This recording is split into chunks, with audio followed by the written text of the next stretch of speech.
Bonjour à toutes, bonjour à tous, bienvenue dans ce nouvel épisode d'Adaptateur et à travers, le dernier de 2023, le podcast qui ne voulait pas choisir entre littérature et cinéma, alors on a choisi les deux en même temps. Aujourd'hui je retrouve mes sorciers préférés. Salut Mathilde. Salut. Bonjour Marie. Salut. Bonjour Fred. Je suis venu casser l'ambiance. Tu n'en sais rien. Et donc si vous avez suivi, normalement on parle d'Harry Potter 5, aka l'Ordre du Phénix. Qui se sent de le résumer ou de lire le résumé que j'ai écrit à la va-vite tout à l'heure? Ouais, vas-y, lis-le. Il y a 1000 pages à résumer, c'est long. Oui alors, j'ai pas résumé les 1000 pages. Hein. Une fin d'été en demi-teinte. Après avoir survécu à l'attaque des détraqueurs venus se perdre en banlieue, Harry découvre l'Ordre du Phénix, association de défense contre Voldemort créée par Dumbledore. Le ministère refuse de voir la vérité en face et afin d'asseoir son autorité, il dépêche Dolores Umbridge pour vérifier que tout file droit à Poudlard. Celle qui va être nommée Grande Inquisitrice ne va pas hésiter à mentir et torturer pour que le monde soit aussi rose que sa garde-robe. Certains élèves de l'école, menés par Harry, Ron et Hermione, formeront un club de défense secret, l'armée de Dumbledore, pour s'entraîner au combat et faire écho à l'Ordre du Phénix face au ministère de la magie corrompu et aux Mange-Morts.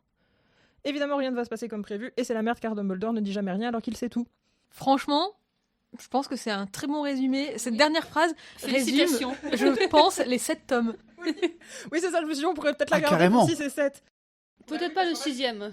Bah... Il y a un peu plus... Bah, c'est facile, il lui parlait pas avant. Il lui disait rien avant. Oui, il y a des trucs dont il se doutait. Bon, moi j'ai décrété que pour cet épisode-là, j'attendais qu'Audrey me demande d'intervenir, comme ça j'arrête de monopoliser la parole. On a re-regardé le film hier et en fait, j'avais oublié à quel point il manque tellement d'infos. J'ai fini le livre ce matin et j'étais là. Ah mais ça ils le disent pas, mais ça non plus, mais ça non plus. Ce que je dis depuis des années. Mais oui, mais je sais que tu as raison, mais là vraiment j'ai pris le mur de la réalité en pleine face et fou. J'allais dire depuis le 3 en fait.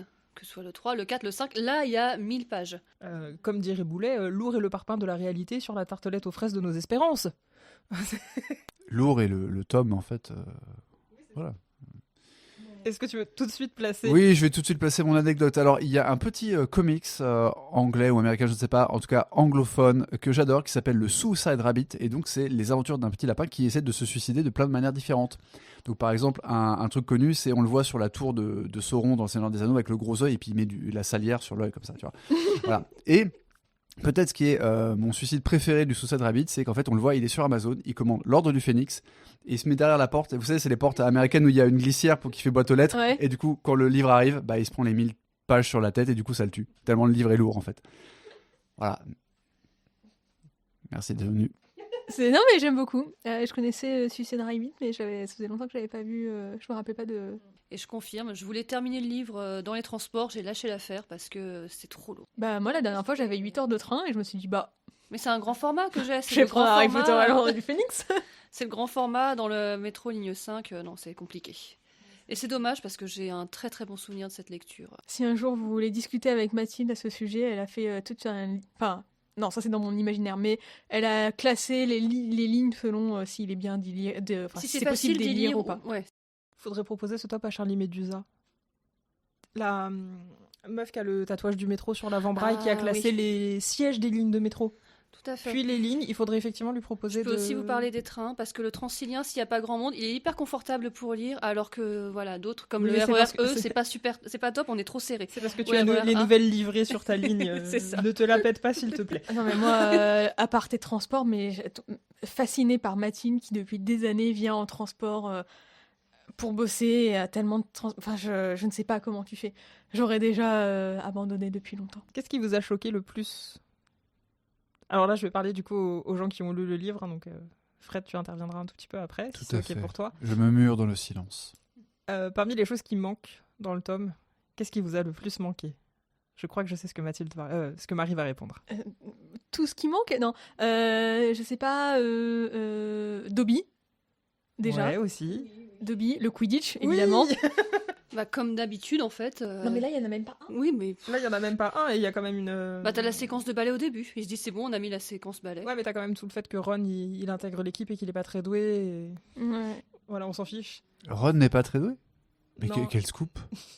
Il est doué à un truc, je veux dire. En fait, Et on apprend à l'inverse que sa sœur est douée. Oui.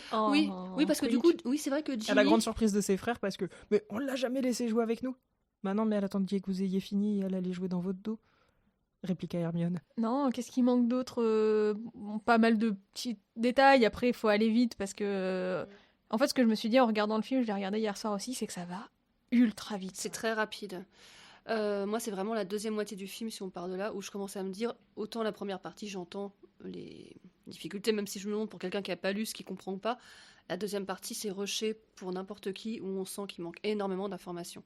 Moi, dans les détails qui me manquent, même si c'est un détail dans l'histoire, c'est toute la partie avec Neville et avec ses parents, qui est quand même hyper forte, et c'est évoqué dans le film, mais très très peu, alors que l'image dans le bouquin, elle est... Surtout que, arrêtez-moi si je me trompe, mais est-ce qu'on n'a pas l'impression, de la manière dont il en parle, que ses parents sont morts ? Si, on comprend ça. Si, oui, c'est ce ouais. qu'on comprend, alors qu'on sait que non. Ouais. Tu sais, quand Monsieur Weasley est blessé, Oui, qu'on le voit là. Ouais, quand il se fait agresser dans les archives, là. Enfin, le ministre de la magie, tout ça. Ok.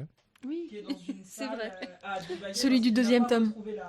Le beau gosse incapable. Ok. Juste une question avant qu'on aille sur ce sujet extrêmement sombre qui te fait souvent avoir des larmes aux yeux. Lockhart, il finit comment dans le enfin dans le film même, enfin, en gros, parce que pourquoi il a pu sa raison ? Parce qu'il a envoyé un sort à... un sort d'amnésie à Alors, Ron. putain, heureusement que j'ai dit il y a moins de 5 minutes que je n'intervenais que quand on me donnait la parole. Non, mais vas-y. Il a voulu lancer un sort d'amnésie à Ron et à Harry avec la baguette de Ron qui était cassée, et sauf que la plupart du temps, donc quand Ron envoyait des sortilèges, ça se retournait contre lui parce que sa baguette était à moitié cassée. Donc ça faisait ricocher. Et donc il s'est pris le sort sur lui au lieu d'envoyer aux deux autres. Ah, il était vraiment très fort. Parce que Non, pour moi, non. Il est seulement très fort sur le sort d'amnésie. Ah oui, c'est parce la qu'il seule fait chose. Parce que comme c'est un imposteur, il fait oublier les trucs aux gens. Oui, d'accord. Ouais, sachant qu'après le sortilège d'amnésie, ça n'a jamais été trop explicité, mais c'est sous-entendu que tu peux aussi un peu modifier, parce que si t'as aucun souvenir de plein de moments de ta vie, si tu veux, c'est un peu bizarre, donc ça sous-entend qu'il oublie / modifie un petit peu. Enfin, c'est pas un sort que de modification de mémoire ou que d'oubliette, voilà, donc je pense qu'en plus il y avait volonté, lui, dans le sort, qu'ils oublient vraiment tout. Enfin, de toute façon, sa volonté, c'était qu'ils oublient tout et qu'ils deviennent à moitié fous. Comme s'ils avaient trouvé le corps de Ginny. Ouais, en fait, c'est ce qu'il explique, quoi. Je vais vous faire tout oublier ce qui vient de se passer, et je dirai aux collègues que vous êtes devenus fous en croisant le corps sans vie de la petite et machin, truc milieu. Ok. Donc ouais, les parents de Neville, justement avec cette petite scène où la mère de Neville lui donne un bonbon alors qu'elle ne le reconnaît pas, et c'est là qu'on apprend que Neville garde les papiers, qu'il en fait un petit peu collection. C'est la partie un peu asile, en fait. Tu penses qu'elle ne le reconnaît pas ? Bah moi je pense que ouais, elle reconnaît plus personne, et juste elle comprend que c'est un enfant, et que c'est pour ça qu'elle lui donne un bonbon. Moi, je pense qu'elle le reconnaît. Okay. Moi, j'ai plus l'impression qu'ils le savent, mais qu'ils sont vraiment... Enfin, ils reviendront malheureusement jamais dans la vie normale, ils seront toujours à Sainte-Mangouste, mais que par contre, elle sait qu'il y a un attachement fort avec Neville. Oui, je pense aussi. Ouais, moi je le vois plus comme ça, en fait, que vraiment pour lui, pour que ce côté geste pour lui offrir, elle offre un bonbon à un enfant qui lui est proche. Ok. Moi j'ai l'impression qu'ils savent, en fait, Franck comme Alice, que long du bas, que c'est leur enfant, qui fait partie de leur famille. Mais juste ça va pas au-delà, quoi. Ouais. Et c'est là aussi du coup qu'on rencontre la grand-mère de Neville et qu'on se rend compte que c'est vraiment pas une très bonne personne. Il y a la grand-mère de Neville à 50 Mangouste aussi. En fait, c'est elle qui s'occupe de Neville, donc en fait c'est elle qui l'amène à l'hôpital. Ah ok. Enfin voilà, en tout cas c'était une des scènes pour moi les plus poignantes du bouquin, et j'ai regretté, même si je comprends d'un point de vue scénaristique que ça rentrait pas forcément. Mais d'un point de vue psychologie du personnage aussi, de Neville, qui prend de plus en plus d'importance, ça avait du sens. Surtout que plus on avance, plus il y a un parallèle entre Harry et Neville, mais qui n'est pas expliqué à la fin du film, donc c'est pas très grave. Débrouillez-vous. Puis oui, du coup, le sortilège d'amnésie ou de modification de mémoire, on l'a aussi dans le livre, avec Marietta, qui n'est pas du tout dans le film, parce que du coup là, on a l'impression que c'est Cho de confusion. Ouais. On a l'impression que c'est Cho qui trahit l'armée de Dumbledore, alors que dans le livre, en fait, c'est Marietta. Je ne sais pas qui est Marietta. On la voit pas. Une amie de Cho, en fait, on apprend qu'elle existe là parce qu'elle rejoint l'armée, et elle disparaît aussi vite qu'elle est arrivée. Et elle a été mise sous Veritaserum par Rogue sur les ordres d'Ombrage pour lui faire avouer ce qu'était l'armée de Dumbledore et comment y accéder. Pas sous les ordres. En fait, c'est Rogue qui lui donne. Ouais, lui a demandé du Veritaserum. Mais c'est elle qui l'a, oui. Ouais. Et du coup, quand le ministère arrive, c'est Kingsley en fait qui lui donne un sortilège de confusion pour que sa version elle correspond à ce que Dumbledore a choisi comme explication. Oui, c'est un peu compliqué. Tu vois, quand Dumbledore dit non, mais c'est moi, effectivement, c'est l'armée de Dumbledore, pas l'armée de Potter. Ouais. Normalement, Marietta est aussi présente et essaie de se défendre Mais donc, elle a bu le Veritaserum et en donnant le sort de confusion, après, ça marche quand même par-dessus. Genre, elle a pas eu le temps de dire la vraie vérité. En fait, à ce moment-là, elle était plus sous Veritaserum, certainement. Oui, c'était plusieurs heures après, donc ça Ouais. fait assez rapidement le Veritaserum. Mais donc, elle a déjà avoué à ce moment-là. Elle a avoué qu'il y avait une réunion le soir même, qu'ils allaient se réunir dans une salle sur demande pour le soir même, qu'il y avait une organisation secrète qui avait été montée. Et donc, ils arrivent dans le bureau de Dumbledore. Et là, il y a tout un plan aussi qui est... Parce que là, ça fait un peu plan enfant dans le film, alors que dans les faits, Dumbledore, ses explications sont pas mauvaises. C'est-à-dire qu'il dit oui, j'ai voulu rassembler une armée, enfin un groupe d'élèves, mais du coup, c'était encore légal parce que c'était avant que vous interdisiez les organisations. Mais ensuite, on ne s'est jamais rencontrés, on n'a jamais eu de réunion, donc ce n'était pas illégal. Bon, dans les faits, il y avait des réunions, mais Dumbledore mort, on ment, on s'en fiche. Et donc, à ce moment-là, on demande à Marietta, mais est-ce qu'ils se sont déjà rencontrés? Et donc, Kingsley lui a envoyé un sortilège de confusion qui fait qu'elle dit non, non, on sait jamais. Enfin, elle sait même pas qu'elle le dit. Elle est, La première réunion devait avoir lieu ce soir. Ok, en fait, c'est qu'elle a dit la vérité sous Veritaserum, mais une partie de la vérité, elle n'a pas été exhaustive, et donc la confusion fait parce qu'à que les la suite, questions fait n'ont que- pas été exhaustives de toute façon. Donc Ok. voilà, toutes les petites explications. Mais non, mais qu'est-ce qui manque d'autre? Je trouve aussi le développement de Sirius, parce que là, la scène dans... Bon, de toute façon, j'aime beaucoup Sirius comme personnage, mais son développement dans le tome 5, le bouquin, on sent qu'il est amer, parce qu'au final, il a une trentaine d'années, il se retrouve enfermé dans une maison qu'il déteste. Avec, d'ailleurs, pourquoi est-ce que Harry ne sait que à Noël que c'est la maison familiale de... Oui, alors que normalement, il le sait dès le début. Et pareil, Sirius Black s'est échappé d'Azkaban. Peut-être que le ministère pourrait envoyer quelqu'un à la seule adresse connue qu'ils aient de lui pour voir s'il n'y est pas. Alors, le truc, c'est que, à mon avis, la maison n'est pas accessible. Ouais, mais le ministère, il savait bien où habitait la famille Black avant, tu vois. Non? Mon avis, c'est une maison incartable, parce que déjà, elle est coincée entre deux maisons de Moldus. C'est une grande famille sorcière sans pur. À mon avis, ça faisait partie des secrets de où elle est la maison Black exactement. On Ouais, n'y ça a se que tient. sur Ça se tient. sûrement un truc gardien du secret, donc pareil, tu peux y aller que quand tu connais l'adresse. Mais je suis même pas sûre que Sirius y ait vraiment eu la possibilité d'y retourner avant, parce que sinon pourquoi est-ce qu'il allait à droite, à gauche comme ça pendant des années Oui, c'est vrai. Une fois de plus, Harry Potter a réponse à tout. À des explications. Je ne dis pas que c'est la... Si, ce que tu dis, c'est la vérité, Marie. Ah bon, ça va alors. Toujours.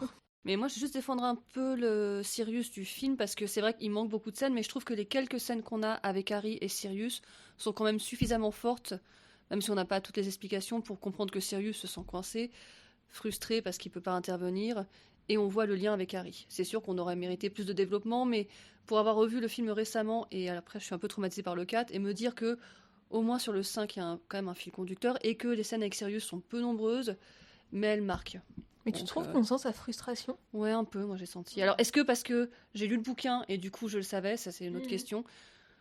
Si tu le vois enfermé, tu le vois montrer l'arbre généalogique, etc. et tout, on sent peut-être pas assez sa frustration par rapport au fait d'être le seul à être membre de l'ordre, à pas avoir le droit de faire quoi que ce soit. Et on lui montre en plus qu'il est inutile.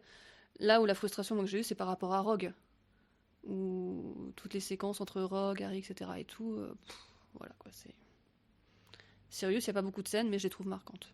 Ok. Encore une fois, je suis traumatisée par le 4.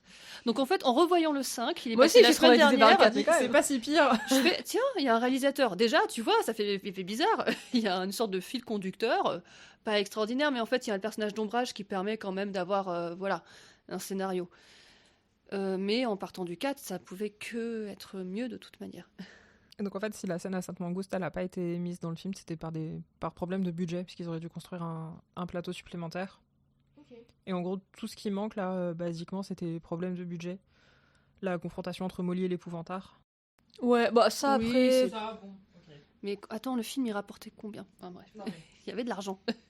Le fait que Ron, Hermione et Malfoy deviennent préfets, c'est pareil.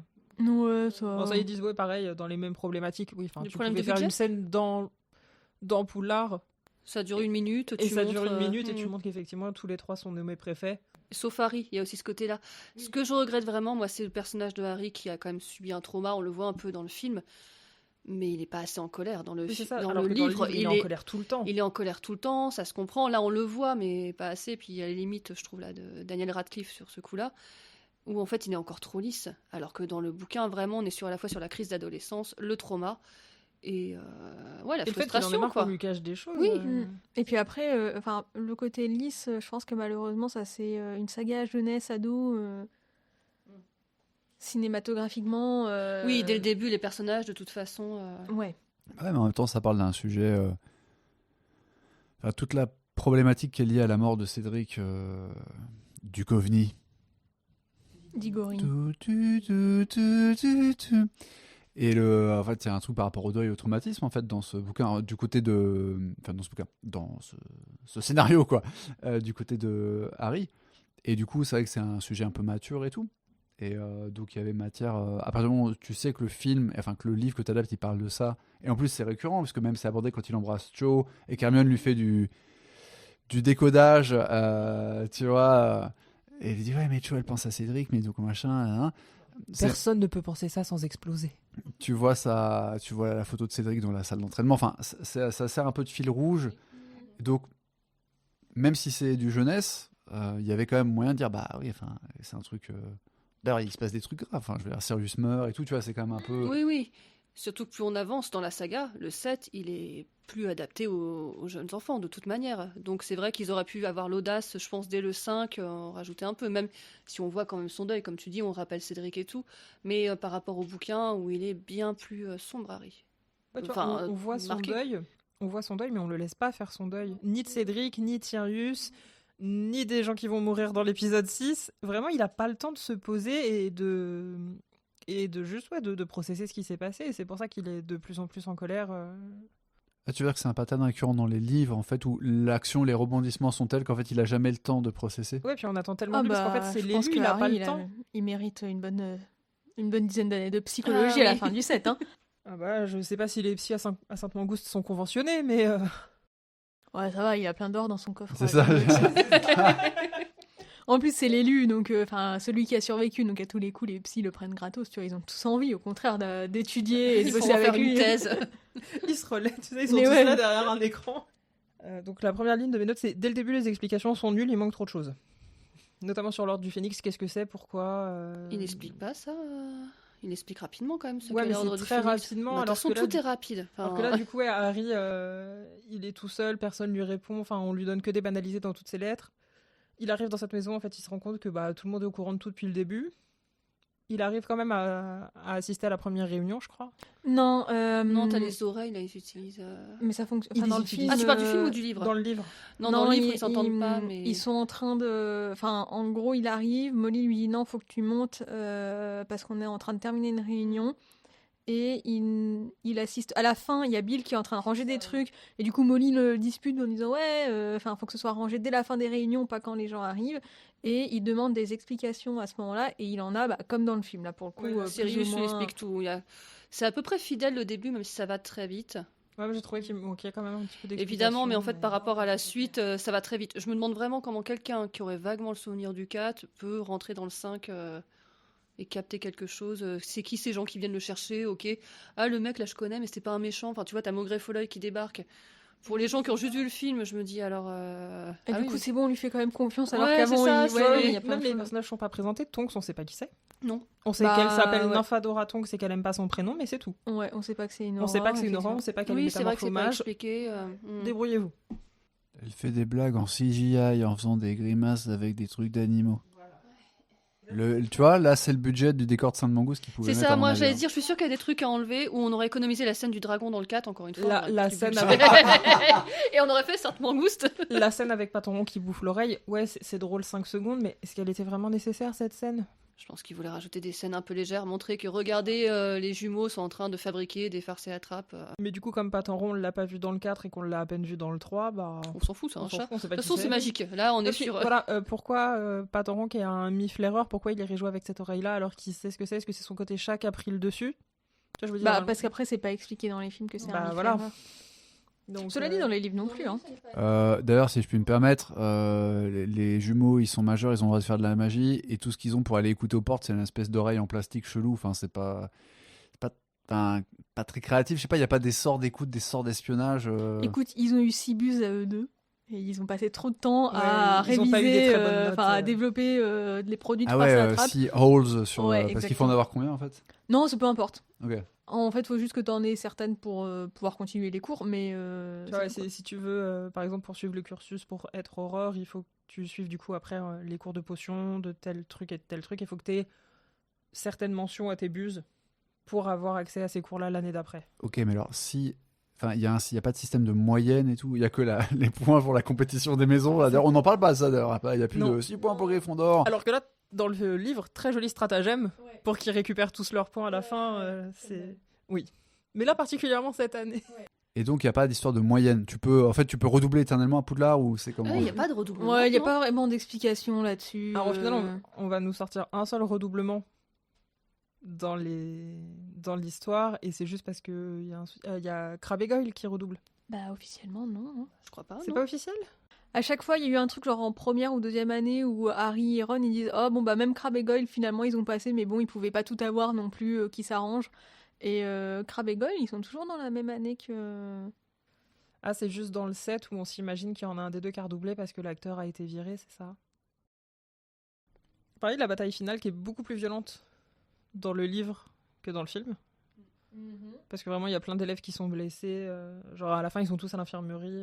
Hermione, elle s'est pris une attaque assez violente et elle doit prendre 10 potions par jour pour essayer de s'en remettre. Ça a Et l'air Madame- beaucoup, 10%. Et Madame Pomme-Fraîche qui dit bah, heureusement que c'était un sortilège informulé et que c'était un peu moins fort parce que sinon, bah, vous auriez pu là. Hmm. Il y a Ginny qui a une mais cheville cassée. Il y a enfin, Ron ouais. qui a un sortilège bizarre aussi. Ouais, c'est mais il ça, se prend le euh, cerveau. Ouais. Neville qui s'est fait péter le nez, je crois, parce qu'il parle du Ouais. nez. Alors d'ailleurs en espagnol il parle pas du tout du nez. Je m'en suis rendu compte en le terminant. J'étais en mode mais il parle 100% normalement en fait. Neville. Du coup il y a un moment il lance un sort et tu sais le sort ça fonctionne pas. Bah oui, Et, parce que c'est Expelliarmus et qu'il est là, Expelliarmus. C'est pas stupéfixe, c'est C'est stupéfixe. stupéfixe. Ouais. Voilà. Et donc pardon je. Non, mais- Des C'est moi, fois, je l'ai lu ce matin, c'est trop loin pour moi. Je me trouve insupportable des fois quand je corrige ce genre de choses, désolée.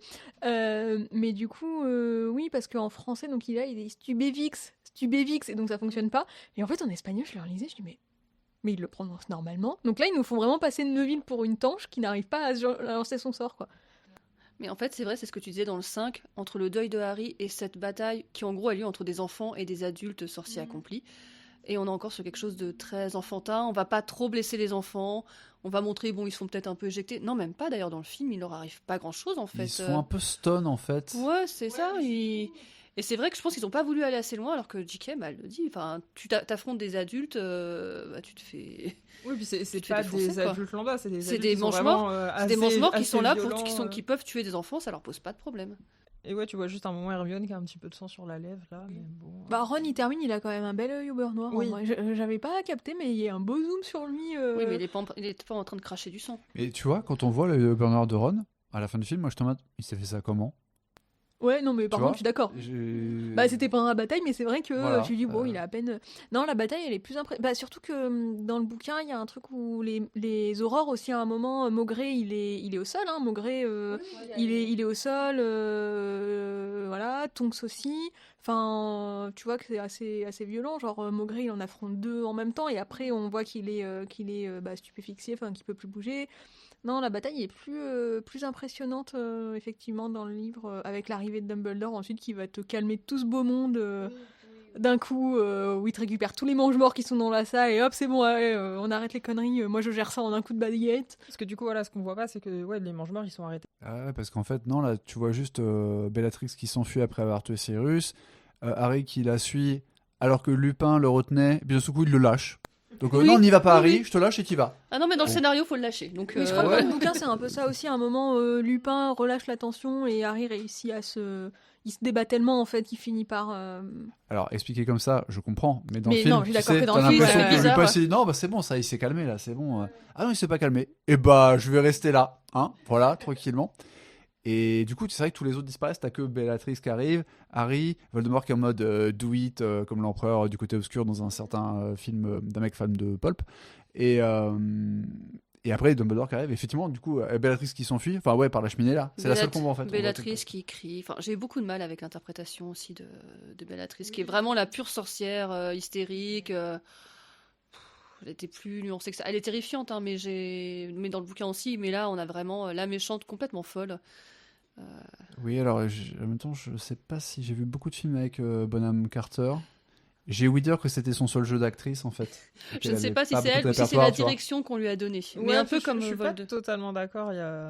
Bon, elle est rarement très subtile, hein, mais Je sais pas, je trouvais que ça Mais- donnait un truc un peu Elle était pas trop lisse, enfin elle a pas trop Non. essayé de se caler au personnage du livre sans donner Il y une a, il y a cette interprétation espèce de propre. folie qui est intéressante, mais je Oui. trouve qu'on est bon. ouais, Voilà, est-ce mais qu'elle ça- joue comme ça dans Fight Club? J'ai pas l'impression. Ah oui, ça fait. Ouais, tu vois, bah, elle m'a tellement marqué que voilà quoi. Mais en fait, c'est depuis qu'elle était en couple avec Burton, t'as l'impression qu'elle faisait que ça, vu qu'elle jouait dans beaucoup de Burton et que c'est toujours un peu le même genre de Peut-être, voilà, personnage. c'était Et tout. Il y a un l'aspect côté, gothique un peu c'est étrange. ça, je oui. suis vêtu de noir et je fais des grimaces, Mm. et à gros je suis la complice du barbier qui égorge les gens là dans le film dont j'ai pas retenu le nom.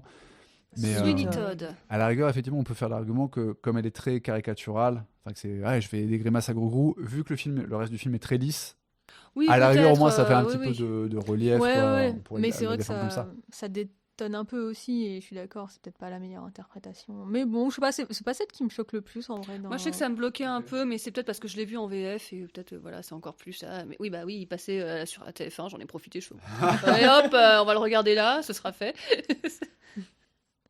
Et du coup, ouais, le fait que les mange-morts sont en prison, du coup, ça te donne une scène dans le livre où en fait Malfoy il menace Harry en disant ouais mais t'as envoyé mon père en prison, vraiment tu vas me le payer, et il lui tend un piège dans le train du retour. Ah, mais non, mais attends, le truc avant, où ils sont encore à Poudlard. Et t'as Malfoy, il le croise, il dit t'es mort, Potter. T'es mort, Potter. Et c'est là et qu'il Harry commence à qui se fait- battre et Mais- qu'il y a les points. Oui, voilà, ouais. Et du coup, t'as Harry qui fait marrant, je savais pas que je pouvais encore me promener en étant mort ou un truc comme C'est ça. ouais, t'es mort Potter. Ah bah pourtant j'ai l'impression d'être en train de marcher. J'étais vraiment insupportable. Vraiment. Et donc ils commencent à se battre et t'as Rogue qui arrive, qui dit ah on est encore en train de vous battre, je retire 10 points à Gryffondor. Ah bah je C'est ne même peux encore- pas, c'est vous même n'en en- avez plus. On retrouve même du coup l'impertinence de Harry, ce que je disais dans je sais plus quel épisode qui manque vachement dans les films, où t'as Rogue qui débarque et il voit Harry avec la baguette et il dit Potter, qu'est-ce que vous faites avec votre baguette, les sorts sont interdits et tout. Et t'as Je Harry suis qui en lui train de me répond demander quel maléfice je vais lancer à Malfoy, monsieur. Vraiment, c'est non. Potter, il en a plus rien à foutre, quoi. Il est là en mode, tu sais quoi, mon parrain, il est mort. Même si, parce que Harry, là-dessus, il le dit, on a la scène, du coup, qui, évidemment, n'est pas explicitée après. Ouais, vous avez remarqué, j'ai arrêté le truc, je n'interprète pas, j'interviens quand même. Mais, du coup, T'as été invité pour ça en même temps.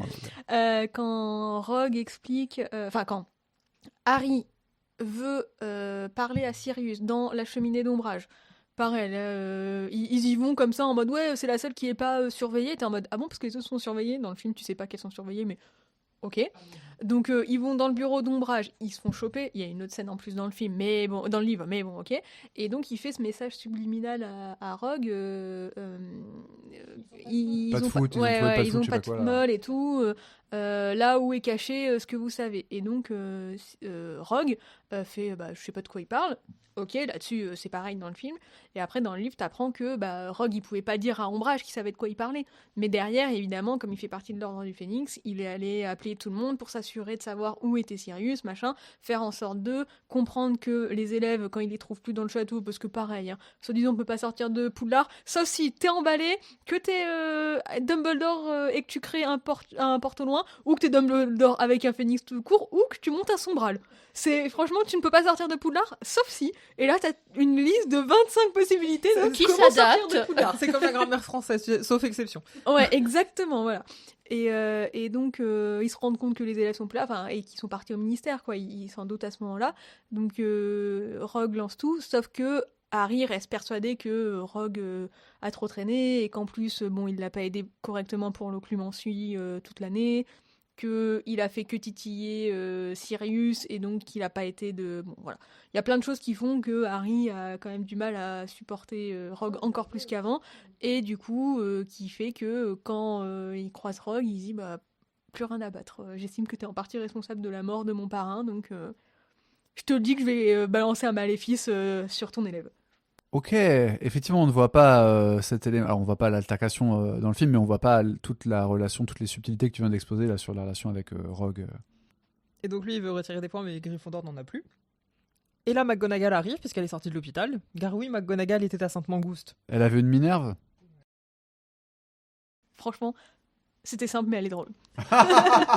Et du coup, McGonagall, elle propose de donner 50 points à chaque personne à chacun de nos héros pour avoir averti que Voldemort était de retour. Donc ça fait 50 points pour Harry, Ginny et Ron, Hermione, Neville et Luna. Qui n'est pas à Gryffondor, mais du coup qui marque quand même des points pour sa Mais maison. ça fait pas beaucoup, 50 points pour avoir...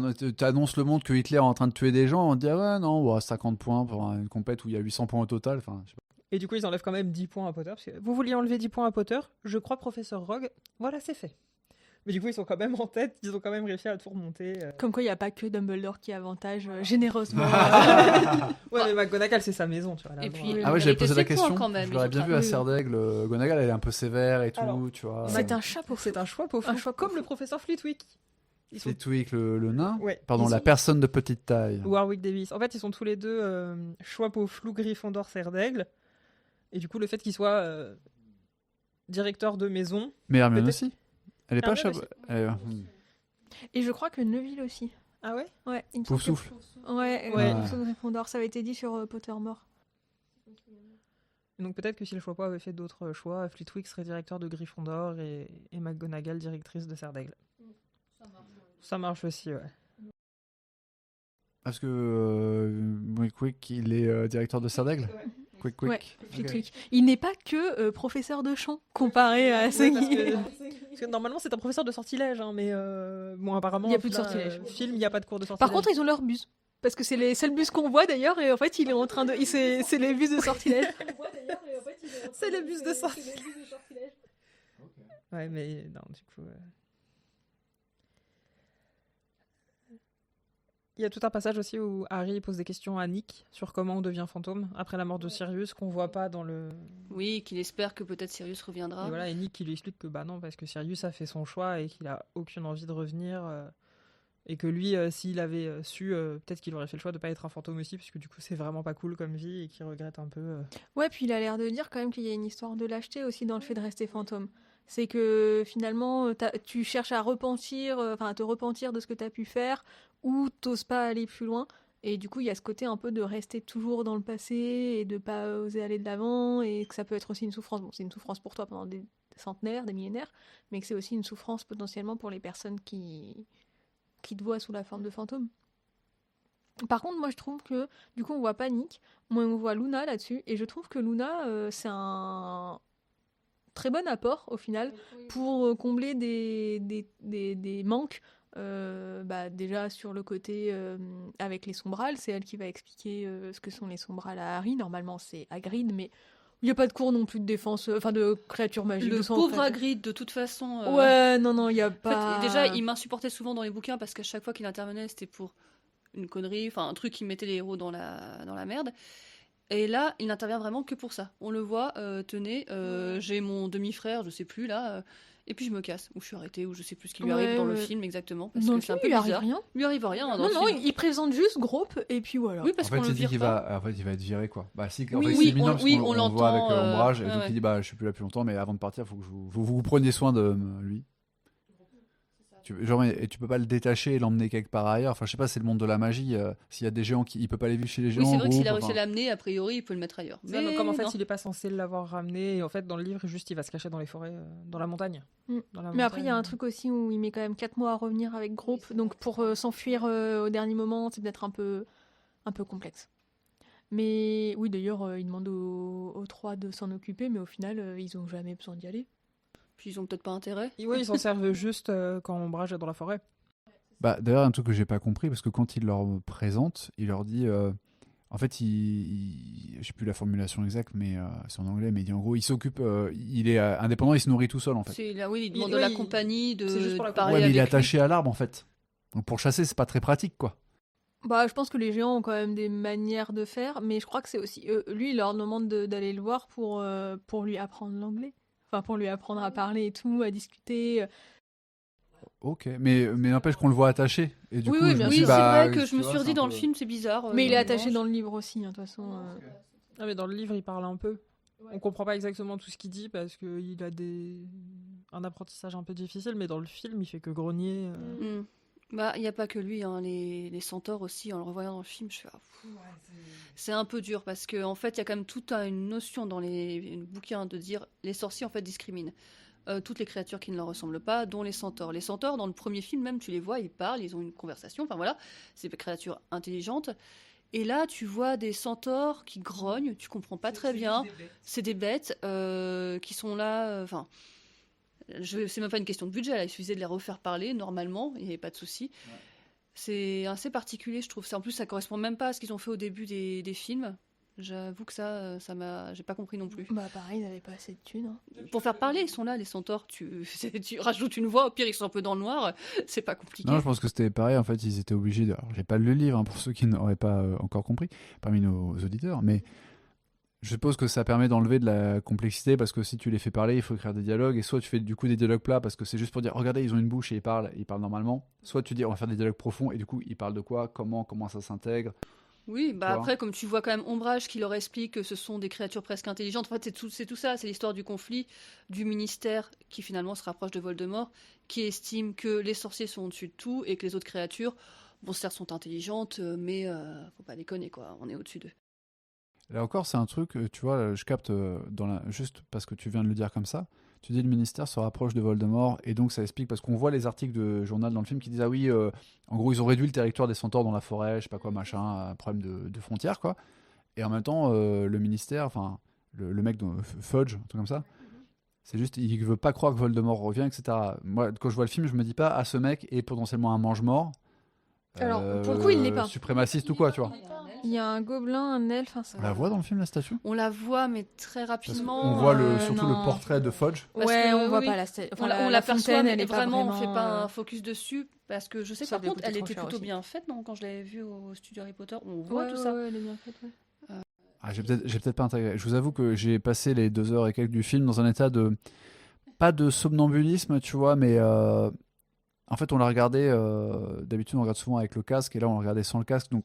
J'utilisais quand même pas mal les sous-titres vu que tu sais il y a les termes techniques et tout et je sais pas, je pense que du coup mon attention était peut-être un peu bizarre par rapport à comment je fonctionne d'habitude, mais en fait le film est tellement lisse en plus, enfin on va en parler encore je pense, mais tu vois j'étais en mode j'arrivais pas du tout à m'intéresser, j'étais concentré en fait, mais je m'en battais les couilles, tu vois, j'étais en mode ok, c'est des ados qui ont des problèmes de cœur et un mec qui est censé être traumatisé, mais en fait tu vas voir dans le 6, tu vas voir le 6, mais son arc, en fait pour moi son arc, enfin le thème du film est comme la barbe de Harry, la peau du visage de Harry inexistante, il est tellement rasé, il a mis son aftershave et voilà, et quand il dit justement, tu parlais de la colère Mathilde en disant il est très en colère pendant tout le roman, etc., et là ça se voit pas, la scène où il dit oui je suis en colère machin, c'est dans le dernier tiers du film je crois. Et d'ailleurs Audrey m'a fait la remarque de oui c'est seulement maintenant qu'il le montre ou je sais pas quoi. C'est ça, genre il reste 20 minutes de film, c'est un peu tard quand même. Et moi je suis en mode en fait même quand il le montre, à part quand il y a les petits effets de sound design, parce que tu comprends que là c'est plus Voldemort ou quelque chose en lui, c'est la connexion qui parle et pas juste la colère du deuil et tout. Mais sinon je suis en mode mais ce garçon est transparent comme la meuf qui vit dans les douches des préfets ou comme Nick sans tête, enfin tu vois, demi sans tête, excusez-moi, quasi sans tête. Non mais oui, mais ça je pense que vraiment ce côté lisse c'est volontaire sur plaire à tout le monde et tout, et les rendre plus lisses, que ce soit Ron, Harry ou Hermione, enfin, pas aller plus dans la complexité. De toute manière, c'est beaucoup trop difficile de montrer la complexité psychologique, on va dire, enfin la différence entre un livre et un film, c'est toujours plus compliqué, surtout en termes de temps, parce que le film est quand même relativement court par rapport aux 1000 pages à... 2h30. Même pas 2h18. Ouais. Ouais, il est assez court. Je sais pas si c'est le plus court, mais pas loin, je crois. Ouais, pas loin, ouais. Ça doit être le deuxième le plus plus court. long, bizarrement, ce sera le prochain. Ce sera le 6. Oh, finesse. Et oui, on va souffrir. Est-ce que je serai encore là ? J'espère. On va se dépêcher. Au pire, on sera un jeudi après Ikea, on fera ça toutes D'accord, ok, on fera ça toutes les deux le jeudi après. Ce sera un podcast voiture. J'ai une nouvelle voiture, donc c'est bon, c'est plus tranquille. Non, mais je pense que ce côté lisse, c'est volontaire, mais effectivement, en fait, soit tu vas jusqu'au bout, et tu mets pas un truc de il est en colère, ou les jumeaux qui, au tout début du film, il dit exprime ta colère et tout machin, c'est parce qu'il était en colère, là ? Oui. Enfin, pardon, quel moment ? À quel moment est-ce qu'il était en colère ? Parce que j'ai pas bien vu, en fait, va falloir que vous me redisiez. Là, j'aurais besoin d'un petit sous-titre en plus. Mais... Ouais, effectivement, enfin, je pense vraiment, soit tu joues la lisseur tout du long, soit tu demandes à ton acteur d'être un peu plus convaincant, parce que après il y a aussi ça, hein, on parle souvent du jeu d'acteur et tout, mais ils ont quand même, enfin c'était des gamins, des ados quand ils ont commencé, ils sont censés avoir des gens qui les aident à... Oui, je pense qu'il y a un rejouer problème des scènes, je quoi. pense qu'il y a un problème de direction avant tout. Mais comme tu dis, même pas de direction, de toute façon, ils voulaient lisser. Mais juste pour revenir sur l'histoire là, des fachos du ministère, en fait, pourquoi on en parle? Parce qu'Ombrage, après on la verra, elle continue à être dans le ministère, même quand il sera derrière dirigé par un mange-mort. Donc en fait, on voit que sa ligne directrice, elle se tient. Hein, Elle, c'est le pouvoir, c'est comme Percy C'est qu'on le- aperçoit. Ouais, Sachez-le, oh là là, oui. Percy, oui, pardon. est-ce que tu as repéré Percy, Fred? Percy qui était préfet à un moment dans un des films Ouais, précédents. exactement. Eh bien non. Alors, tu le vois à 2 moments, je crois. Tu le vois au procès de Harry. Très très peu, mais il est là. C'est Et tu le vois à la... l'assistant de Fudge. Exactement. Et tu le vois à la J'ai pas capté, toute tu vois. fin, C'est normal. quand les pontes du ministère arrivent. Donc il y a Fudge et derrière lui, il y a Percy. Donc il faut savoir que Percy... Oui... Un rouquin Attends, tout oui, coupé. le rouquin un peu maigre. Bah oui. Ouais. Alors, j'avais pas reconnu que c'était Percy en fait. C'est... Bah ouais, mais C'est en fait, normal. il y a des gens qui sont complètement zinzin, moi, et puis il y a des gens normaux qui ne repèrent pas un acteur que tu vois 5 minutes par Non, et puis, film. pour le coup, je suis à la fois pas fan de la saga, j'ai pas lu les livres et surtout j'ai vu tous les films. J'ai vu au moins 2 fois chaque film, mais tu vois, c'était il y a longtemps quoi. Donc, même si là, je les revois pour le podcast, mais Et donc, concrètement, Percy s'est brouillé avec sa famille. C'est aussi pour ça qu'on ne le voit plus. Il s'est brouillé avec sa famille parce que après le 4, bah, Percy a dit, a rejoint le côté ministère. Enfin, il était déjà dans le ministère depuis le 4, mais donc après les événements à la fin du 4, il s'est brouillé avec sa famille parce que lui, il estime que le ministère a raison et que Dumbledore est fou, que Harry aussi, que Voldemort n'est pas revenu et ainsi de Et suite. qu'en plus, son père a vraiment pas d'ambition, c'est pour ça qu'ils sont pauvres. attends, parce que c'est un Weasley. Oui. Ok, c'est pour ça qu'il est roux. Oui. Parce que dans le monde des sorciers, il y a que les Il y a Weasley que qui les sont Weasley. Et tu vois, à tel point que à Noël, il renvoie le colis que Molly lui a envoyé. Du coup, elle est encore très triste parce qu'il l'a Ah oui, même mais pas du coup, ouvert. il y a même un truc où les jumeaux arrivent dans la chambre et disent descendez pas tout de suite parce que maman est en train de pleurer parce que Percy Et vient du de coup, il y a renvoyer, Lupin qui est en train de la consoler parce que nous, on a abandonné, donc descendez pas tout de suite. C'est là où Lupin, c'est vraiment... Je crois que Lupin, c'est mon personnage favori, en fait. Je dis pas tout le temps que c'est... Des fois, je parle de McGonagall, mais Lupin, c'est un peu mon perso favori aussi. On le voit trop. Et qui va mourir alors qu'à la base, ça devait être Arthur Weasley qui meurt. Non, ça, c'était à la place de... Sirius. Il y avait aussi ça. Parce qu'il me semble que dans le set, justement, quand Tonks et Lupin meurent, elle dit oui, je voulais tuer Arthur Weasley, mais j'avais déjà tué un des jumeaux, je pouvais pas faire ça à la même famille. Ah bah oui, du coup, t'as tué 2 parents d'un coup. Mais Well parce qu'il y done. avait aussi ça, il fallait qu'elle tue certaines figures paternelles pour Harry, donc Sirius... Attends, Tongue Tonks. La Nymphomoria là, machin. En fait, Lupin et Tonks, ils finissent par se mettre ensemble, ils ont un enfant. Oui, mais pourquoi elle tue des gens, des gentils? C'est une Aurore, elle est gentille, elle est pas mange-mort. Elle. Non, pardon, non, elle non, parle de ils l'autrice. sont- L'autrice ils qui sont va tués tuer dans la les... bataille de Poudlard. Ah oui, oui. Je t'ai dit, j'ai loupé tout un épisode. Fred, il est là en J- mode, J.K. attends, comment Rowling, ça il y en a Pendant des... la bataille de Poudlard, Lupin et Tonks se sont assassinés par des mangeurs alors, dont j'ai plus le nom. Je sais plus qui Bellatrix. c'est Bellatrix. encore. Bellatrix Encore tue, elle Ouais. Ah non, mais C'est oui. sûr et certain qu'elle tue Tonks. Je sais pas si c'est elle qui tue Lupin, je suis pas sûre. C'est pas Dolohov qui tue Lupin. Je crois que si. Mais alors, je crois que du coup, dans le film, non, parce qu'il n'y a pas Dolohov. Ouais, Enfin, de toute façon, on ils voit sont pas. De toute façon, dans le identifiés, film. donc, Non, mais Mais dans il le est film, pas de toute tué, façon. c'est ça, il est pas... Excuse-moi, mais les batailles. Enfin, le pire, c'est le 6. Mais bon, on n'est pas encore. On reste au 5. Restons au Moi, 5. une scène qui me manque dans le film, c'est la scène des marécages. Du départ de Fred et George, généralement, parce que là, on les voit, ils arrivent sur leur balai. Mais ce qu'on sait pas, c'est qu'en fait, ils sont avec Harry, tous les trois. Il y a une bagarre après un match de Quidditch, et du coup, Dolores, elle les prive de Quidditch à vie. Elle les interdit de Quidditch à vie. Et donc, les balais sont enfermés au cachot. Alors, non. À ce moment-là, ils sont enfermés dans le bureau. Dans le de bureau. Dolores. Dans le bureau. Laisse-moi deviner. Donc à la fin, quand ils arrivent avec les feux d'artifice et les balais, c'est doublement un truc. C'est pas juste que ils pourrissent les examens et c'est la rébellion. C'est qu'en plus ils ont été récupérer leurs balais. En fait, c'est ils ça. font axio balai, et du coup, les balais traversent la porte et font des énormes trous dans la porte. Après, du coup, Rusard, il est obligé de changer la porte. Ouais, ouais. tout, Et de base, ils veulent pas pourrir les examens. Ça aussi, on leur a mis et tout. Mais il y a vraiment un truc. Ils ont même une phrase que Hermione, tu vois qu'elle est touchée, où ils disent non, on n'a pas voulu perturber les vacances de Pâques parce qu'ils font. Il y a pas qu'une seule scène où ils font c'est genre sur plusieurs jours, plusieurs semaines, ils font tout un Où ils bordel menacent un et petit tout. peu de dire non, mais de toute façon, nous, on veut pas rester dans l'école dans ces conditions-là. On n'est Et, pas fait pour les études. Tout à fait. Très clairement. Ouais. Et donc, ils font tout un truc, et donc à un moment, ils disent, bah non, on est resté calme pendant les vacances de Pâques pour permettre aux gens de réviser et tout, tranquillement, on voulait pas perturber les gens en pleine révision. Genre, t'as Hermione qui est là en mode, oh, c'est touchant. C'est bien urbain. Mais ouais, ils font tout un truc, enfin, ils font plein d'actions un peu, ouais, bah pour pourrir le règne d'Ombrage. C'est après le départ de Dumbledore, hein. C'est quand Dumbledore part, où là, ils sont en mode, franchement, on se retenait parce qu'il y avait Dumbledore, on l'aimait bien et tout. Mais maintenant que c'est... Et quand l'AD a été démantelé aussi, il n'y a plus Dumbledore, on peut plus aller à l'AD. Franchement, qu'est-ce qu'on fout encore ici?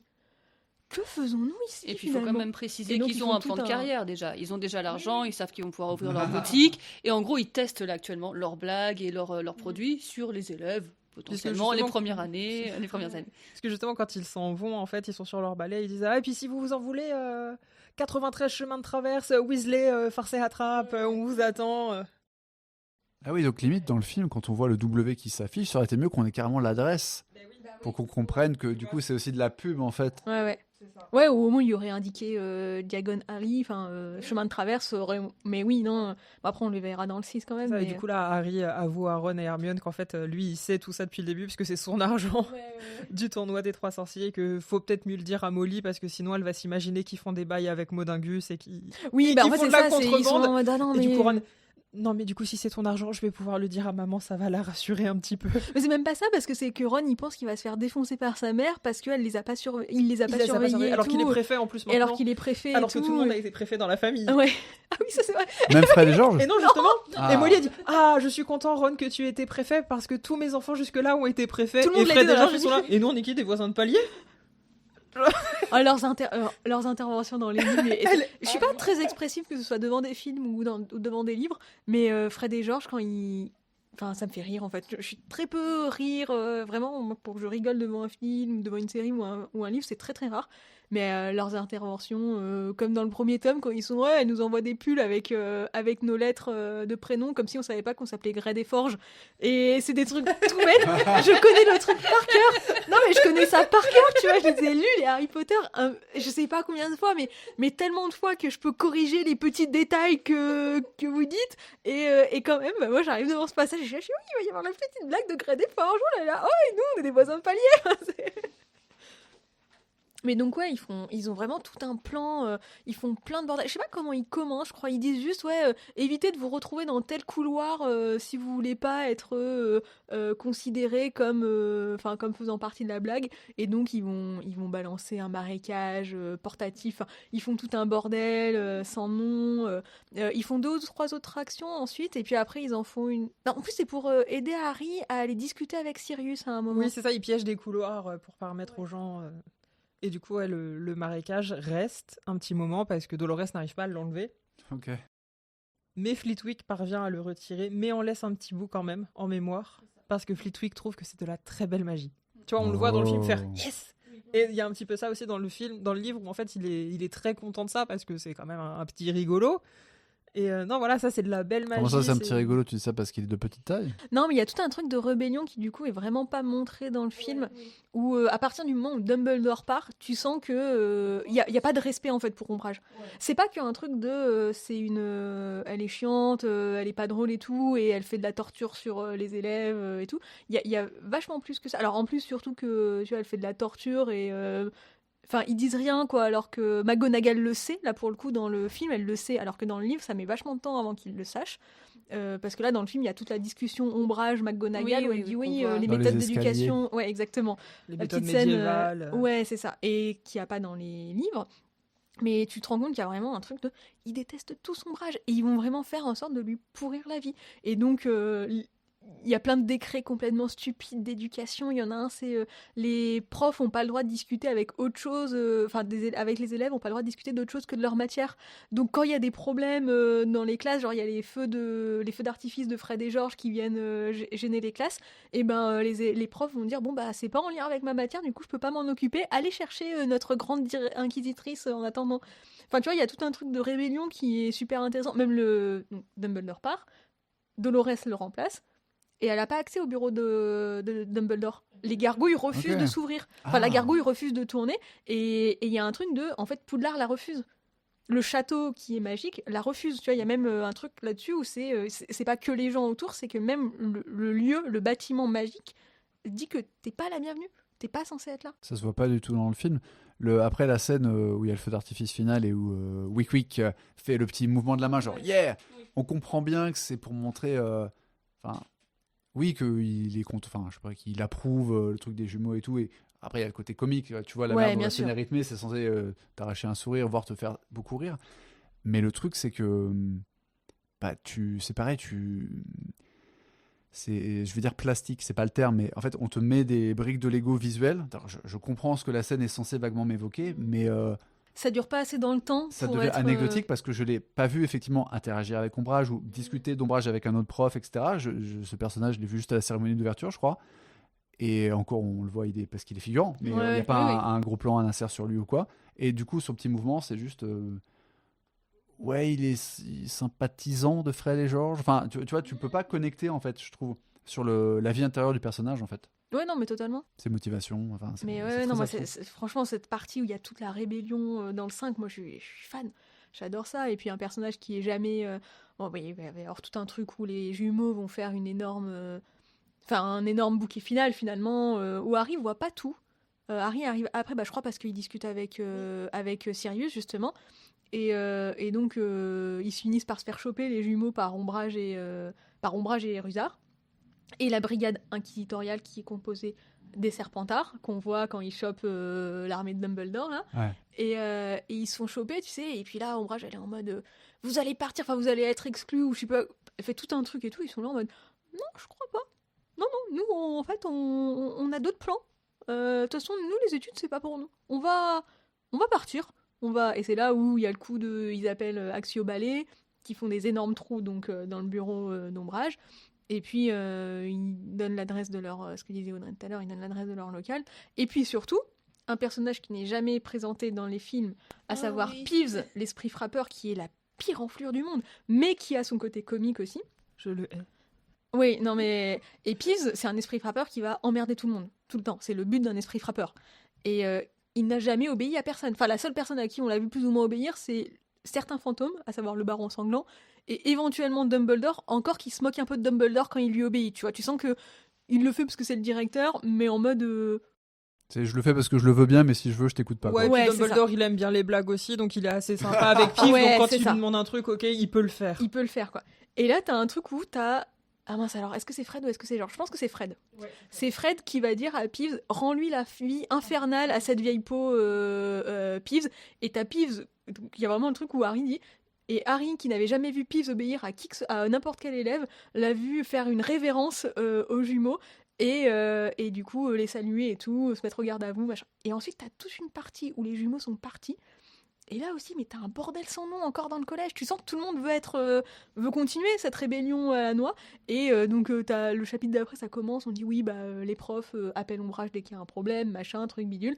Mais celui qui vraiment met du cœur à la tâche, du cœur à l'ouvrage, c'est Peeves, qui a bien pris en compte la dernière consigne des jumeaux et s'évertue à rendre la vie impossible à Ombrage et Rusard. Même quand elle quitte le château à la fin, parce que du coup, Ombrage, en fait, Dumbledore revient à Poudlard et va chercher Ombrage auprès des centaures. Et il la ramène à l'infirmerie. Et donc, vraiment, elle est en état de choc. Et t'as Ron qui fait le bruit du cheval. Et du coup, t'as Ombrage qui est ultra trigger. Et Madame Popprèche qui dit mais tout va bien. Oui, j'ai dû rêver. Et donc, elle quitte le château et elle essaie de se faire toute petite, toute discrète. Et de partir pendant un banquet. Et je de crois. partir pendant le banquet. Et en fait, t'as Pif qui lui jette tout ce qu'il peut. Qui la chasse à coups de balai. Comme ça, en plus, tout le monde voit qu'elle est C'est partie. pire, il la chasse à coups de canne. À coups de canne, tu sais, il la poursuit avec une canne. Et en fait, après, tu entends McGonagall dire je lui aurais bien couru après aussi, mais Peeves est parti avec ma canne, donc j'ai pas pu le courir après. Et ouais, mais Peeves, il est complètement zinzin, quoi. Il défait des lustres et tout. Et t'as même Harry qui dit j'ai entendu McGonagall lui dire de dévisser dans. Enfin, ça se dévisse dans l'autre sens. Enfin, vraiment, Les profs lui donnent des conseils, c'est sympa. ils sont complètement. Ils partent dans la résistance passive-agressive avec Ombrage, et c'est un truc que moi, dans le bouquin, j'adore. Qu'on voit pas du tout. Alors oui, il n'y a pas le temps, tout ça. Ouais, en fait, t'as l'impression qu'une fois que Dumbledore est parti, tout est soumis, en fait. Tu vois ? T'as juste, T'as juste juste le Fred coup et George. d'éclat de Fred et George, mais ouais, c'est vrai que t'as pas cette résistance incarnée par tous les élèves. Bah, il n'y a plus l'armée de Dumbledore. Dumbledore est pas là. On a vaguement la petite phrase de Kingsley, waouh, vous pouvez ne pas l'aimer, mais Vous devez reconnaître quand même qu'il a du style. voilà. Et c'est tout. Mais c'est surtout qu'à partir de là, de toute façon, ça va très très vite. Je sais pas à quel niveau on en était, mais ils se sont dit, oula, il nous reste tout ça à faire. Oula, il nous faut une bataille là. Oh, une prophétie. Oh, ok. Ah oui, alors on peut en parler de la prophétie. Hein. D'ailleurs, est-ce qu'à un moment elle est vraiment dite? Parce qu'hier Non. j'ai regardé un peu, enfin je Non, faisais d'autres non, choses. Ah, pardon. Parce que il y a la prophétie, il la tient, elle se casse. Bon, pas du tout comme dans le livre, parce que normalement quand elle se casse, du coup t'as la prophétie qui va être prononcée. Dans le livre, en tout cas, elle est prononcée, mais ils l'entendent pas parce qu'il y a la bataille, etc. Mais du coup, dans le film, elle est dite à un moment, la prophétie. Bah, alors peut-être pas en anglais, mais puisque en fait, donc Harry il l'apprend là, et il répète. Alors on comprend bien, je sais pas si le son sort de la boule ou si c'est lui qui répète. Enfin, je sais plus, mais t'entends, oui, il y en a qu'un qui pourra vivre, machin. Ah, Et ok, puis après, donc il le elle est répète. dite. Ouais, ouais. Ah oui, elle non, est bah, dite. pardon, c'est le moment où j'ai dû. Ou peut-être c'est que la faire première quelque phrase, chose. mais en tout cas, clairement, tu vois que ça commence à être Ok, débité, ok. quoi. Non, mais oui, c'est vrai qu'en plus on entend. Et après, il explique à Dumbledore, l'un ne peut vivre sans Dumbledore, l'autre. Dumbledore lui Voilà. explique rapidement, mais il lui donne pas tout le contexte. Et... Oui, mais parce que du coup, après, c'est Harry qui redit la prophétie. Donc je dis, attends, mais j'ai raté un moment. J'ai un peu fait autre chose, j'avoue, sur le passage. J'aime pas Non, trop non, mais ce ça va très passage. très vite après. Le grand moment d'explication que t'as dans le livre, ça dure 2 minutes, la rencontre avec Dumbledore, quand il se pose pour discuter. Dans les dortoirs. Enfin, 766 pages pour l'édition britannique, 870 pages pour l'édition américaine, 975 pages pour l'édition française. Pourquoi une telle différence? Parce que la langue française est alambiquée, quoi. exactement. Il y a plus de mots par phrase. Ouais. Et les Américains, faut leur expliquer plus de choses que les Anglais, c'est ça? Parce qu'il y a 100 pages de différence quand même. C'est écrit plus gros pour qu'ils arrivent à lire, non? C'est pas un bail comme ça, tout simplement. Ah, c'est que des dessins. Non, par contre, c'est pas les mêmes tailles d'édition, ça, effectivement. Entre la version britannique et la version américaine, c'est toujours des éditions différentes. Ouais, c'est un peu plus grand. Parce que par contre, c'est les mêmes textes, mais c'est pas le même format, effectivement. Je le sais parce que j'en ai C'est ce ma que j'allais te collection demander, anglaise toi, est complètement éclectique, donc du coup. T'as aussi des éditions américaines du coup dedans. T'as des éditions australiennes aussi? Non. J'ai vu le Lui prix des donne livres pas australiens tes la idées. semaine dernière. J'ai eu très très peur. Non, Mathilde, t'inquiète pas, j'achèterai pas. Je les ai en suffisamment de. Et juste une question, l'édition espagnole, elle fait à peu près la même taille que l'édition française, non? Elle est un peu plus courte. Mais oui, mais parce qu'en espagnol, tu as rarement les pronoms. Même si tu les as un peu, parce que quand même, bon, c'était un livre littérature jeunesse et tout, il y avait des fois où si tu les rajoutais, c'était pas du tout. Enfin, ça allait pas dans le sens de C'est la pas langue. naturel. Ouais, voilà. Du coup, je crois qu'elle elle est plus courte que ma version. C'était la version espagnole ou anglaise que tu relisais là? Non, en ce moment, je relis la version. Pour le podcast, je relis ma version espagnole. Bon, oui, tant qu'à faire, j'en ai plusieurs. Autant varier les plaisirs. Hein. Bah, je ne sais pas de quoi vous voulez parler. Parce que moi, j'ai fait la liste de toutes les différences, tous les grands thèmes à peu près. Bah, si on peut juste reparler du manque d'explication, notamment sur la fin, où on a quand même toute l'histoire de Dumbledore qui évite Harry, de toutes les révélations, enfin, vraiment, dans le 5, les révélations, elles sont énormes, et ça se remonte depuis le tome 1, il y a quand même un lien avec le tome 1, tu m'as posé une question dans le tome 1, je t'ai pas répondu. Et on a 2 minutes dans le film. Je sais même pas comment les non-lecteurs peuvent capter... Où il lui dit même pas que c'est en lien avec ce qui s'est passé dans les premiers, quoi. Oui, c'est... Où il explique que je voulais te protéger, enfin, il le dit vaguement, mais tu sais pas pourquoi, ça sort comme ça, c'est... Que c'est Trelawney qui a fait la prophétie aussi. C'est hyper important. Pourquoi cette prof qui a l'air complètement nulle, cette prof de voilà qui invente des prédictions, en fait, elle en a fait une vraie et une hyper importante quand même sur Voldemort. Et du coup, et deux, on sait voilà. que voilà, parce que celle de la fin Oui, du c'est 3, vrai. c'est aussi une vraie prédiction. Oui, il lui dit du coup ça fait 2 et la première, bah c'est une des plus importantes et qui va Moi, il y a 2 trucs du coup sur la partie un peu mystique dans ce tome qui sont dites. Bon, bah du coup, il y a effectivement la prophétie de Trelawney.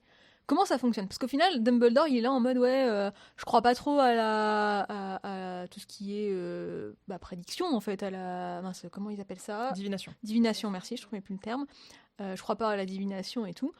Mais bon, c'est au programme. Est-ce que je prends une prof? Est-ce que je prends pas une prof? D'ailleurs, c'est lui qui il était là en mode je crois que j'allais supprimer la matière. Bah, dis donc, la direction, tu choisis un peu. Enfin, il n'y a pas de rectorat et de ministère d'éducation. On avait compris. Techniquement, si. Bah, en tout cas, ils s'en fichent. La preuve que non, regarde, ils mettent ombrage cette année-là. Pour ça, pour oui, surveiller. juste pour ça alors. Oui, puis regarde, à tel point que même quand Trilonel s'en va, tu pourrais dire bah c'est la fin de la matière, bah non, puisqu'on va mettre un nouveau prof. Et que c'est Firenze qui vient, du coup c'est un centaure en fait, parce que les centaures aussi font beaucoup de divination. Pas de la même manière que les humains. Et justement, eux, ils trouvent que c'est plus sérieux et que les humains font n'importe quoi, et du coup ils mettent Firenze en tant que... D'accord. Ils mettent pas forcément que c'est plus sérieux, c'est un côté beaucoup plus... Au contraire, ils mettent beaucoup plus en avant la partie aléatoire de la divination. Parce que Trilonée, elle dit des trucs, elle les affirme. Elle dit C'est oui, ça. ce que vous craignez va arriver, vous allez mourir dans d'atroces souffrances, enfin, il y a plein de trucs comme ça. Alors que les centaures, ils sont là en mode, bon alors, C'est Mars peut-être est là, ça, voilà. peut-être que c'est ça, et peut-être que ça arrivera demain, peut-être que ça arrivera dans 15 ans. Voilà, on sait Qui pas. sait. De toute façon, je vous dirai pas plus parce qu'il faut pas qu'on intervienne trop non plus dans le futur. Il y a ce côté beaucoup plus potentiel de la divination. Les hybrides. Les hybrides. Dans l'anglais, où elle dit off-breed. Ouais, bah c'est ça. Et du coup, Demi-race. Firenze, c'est celui qu'on voit dans le tome 1 et qui avait déjà aidé Harry. Donc en fait, il était déjà Qu'on voit un dans petit le peu film mal aussi, qui vu par parle le un reste peu, du clan. Vaguement, hein, Et là, le fait qu'il accepte le poste à Poudlard, en fait, il est chassé du camp.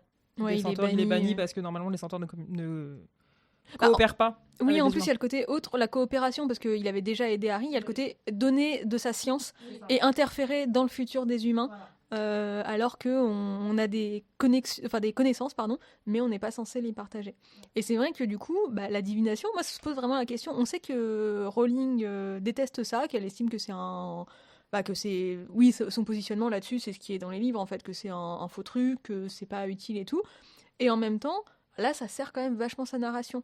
Et même Dumbledore, qui est complètement contre, et d'autres personnes qui sont contre aussi, on comprend que la divination, finalement, c'est une science, enfin c'est une science, c'est quelque chose d'obscur, mais potentiellement il y a quand même tout un département au ministère de la magie où on garde les prophéties. Donc c'est quand même sous-entendu que c'est un truc acté, on sait que potentiellement ça arrive. Alors en plus après il y a toute une explication sur la prophétie, si la prophétie elle existe et qu'elle est si importante dans les bouquins, je crois que c'est pas dit dans les films donc je peux spoiler et comme ça Fred saura. Merci. pour le 6. C'est en fait si la prophétie elle a autant d'importance dans Harry Potter, c'est parce que Dumbledore lui a donné de l'importance. Si la prophétie avait Et que eu lieu Voldemort et que aussi. Voldemort... Oui, pardon, Oui, Voldemort. ça, ouais. Oui, non, je voulais dire Voldemort, excuse-moi. Voldemort a donné de l'importance à la prophétie et a décrété que c'était Harry qui était la personne sous-entendue dans la prophétie. Mais si Voldemort avait dit « Ok, j'ai entendu, mais vu et sans tape », bah, la prophétie ne se serait jamais réalisée. C'est ça, en fait, il y a plein de prophéties au département des mystères qui existent, mais qui se réalisent pas parce que bah, les gens sont pas au courant, ils s'en fichent, enfin... En fait, c'est comme dans Star Wars, la revanche des Sith, quand Anakin rêve que Padmé va mourir et du coup il veut la sauver, du coup il devient Sith et du coup elle meurt de chagrin, donc voilà, prophétie autoréalisatrice. Bah, il y a tout le truc de c'est quoi finalement? Est-ce que ton. Mince, comment on appelle ça? Je l'ai vu en plus dans la série d'anticipation, là, et j'ai oublié le nom de la série aussi, donc du coup ça nous aide pas.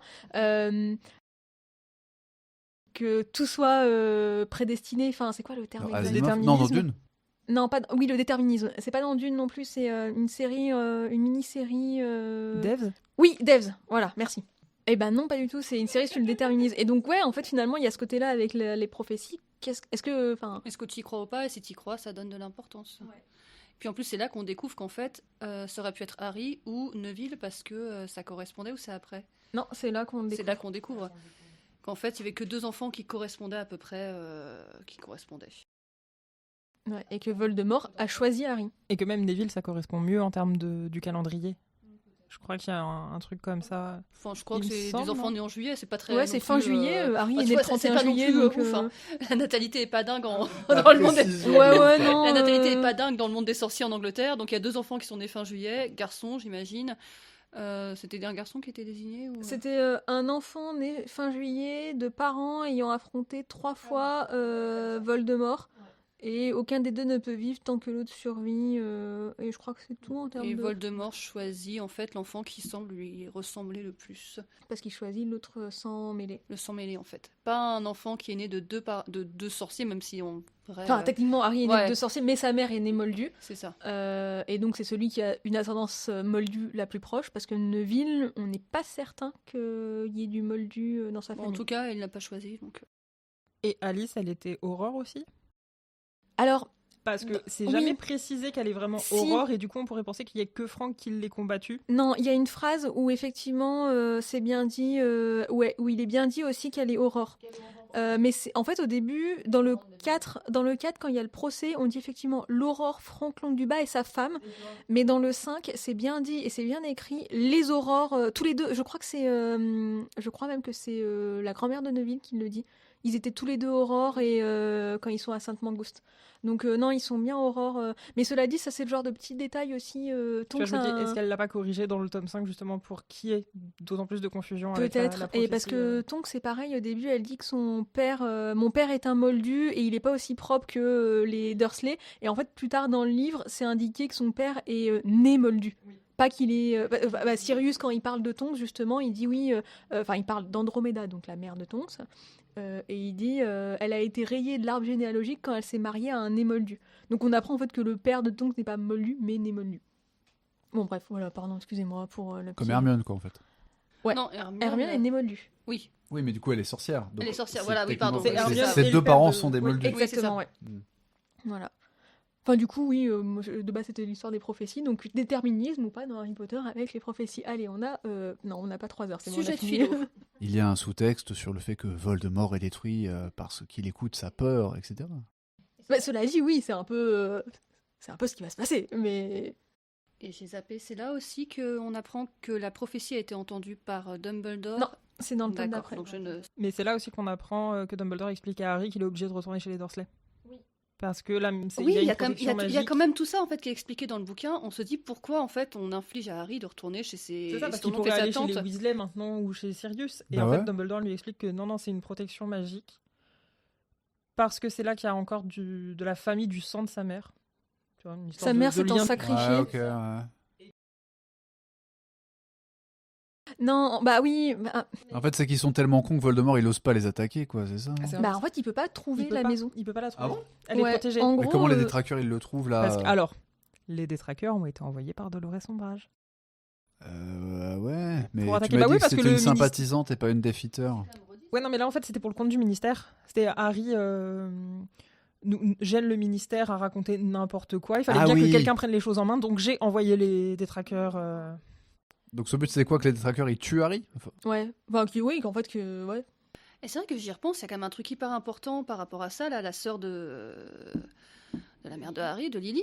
C'est quand même au début, en fait, dans le livre, il y a tout un conflit parce qu'il y a quand même le fils des Dursley qui se fait attaquer, donc l'oncle il pète un câble et il dit quand même, bon bah Harry, tu te casses en fait, tu mets ma famille en danger, tu t'en vas. Et c'est là que tu te rends compte déjà. Juste avant que Pétunia, elle sait ce que c'est un Parce détraqueur. qu'elle le reprend Vernon Ça fait quand il dit extrêmement- les défroqueurs. Elle dit non, un C'est ça. détraqueur. Ouais. Non, c'est pas ça.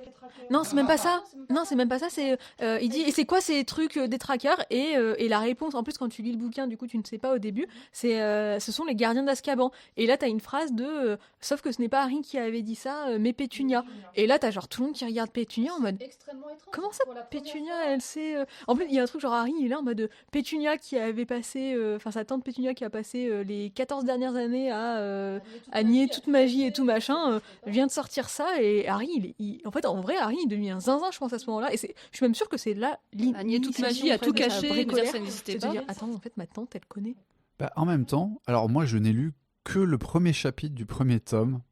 Et après, j'avais commencé à écouter le premier tome en version audio, lu par Géraudot, mais je crois que je me suis arrêté à la moitié, ça prenait un peu de temps. À l'époque, j'écoutais pas en accéléré, tu vois, j'avais pas encore ce réflexe. Et en fait, régulièrement, au fil des films, tu vois, je me dis, mais il y a ce truc, donc, oui, dans le premier chapitre, on dit, ah, ils aiment pas les gens.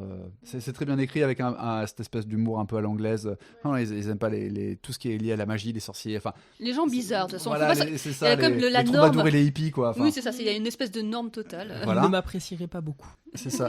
Et en même temps, Ah non, non. bah, avec tout ce qui se passe avec les chouettes, le coup, il y a plein d'enveloppes qui arrivent. Enfin, tu te dis, bah, ils sont pas cons. Enfin, quand ils gonflent la tente, je sais plus dans quel film c'est dans le 2 ou le 3. Ouais, voilà. Enfin, ils voient bien que c'est des trucs magiques, ils sont pas complètement dans le déni. Enfin, ils sont pas, tu vois, c'est pas comme l'histoire de ah oui, les Moldus ils voient pas la magie. Pour en parler, ça. Ah oui, on voit pas quand les gens ils font du ballet sur la Tamise.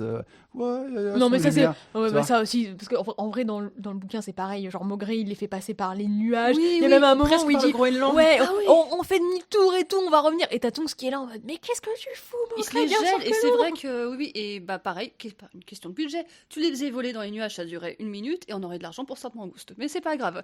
Ils se sont fait leur petit vol sur la Tamise parce qu'il n'y avait pas de Quidditch, alors j'imagine que c'était leur scène de ballet. Ouais, puis du coup, ça ouvre le film, donc tout de suite, on te met un petit peu du spectaculaire avec des gens qui volent sur le balai. C'est ça, t'es venu voir un film de sorciers pour que tes enfants ils soient contents à Noël, bah il y a des sorciers qui volent sur des balais quoi.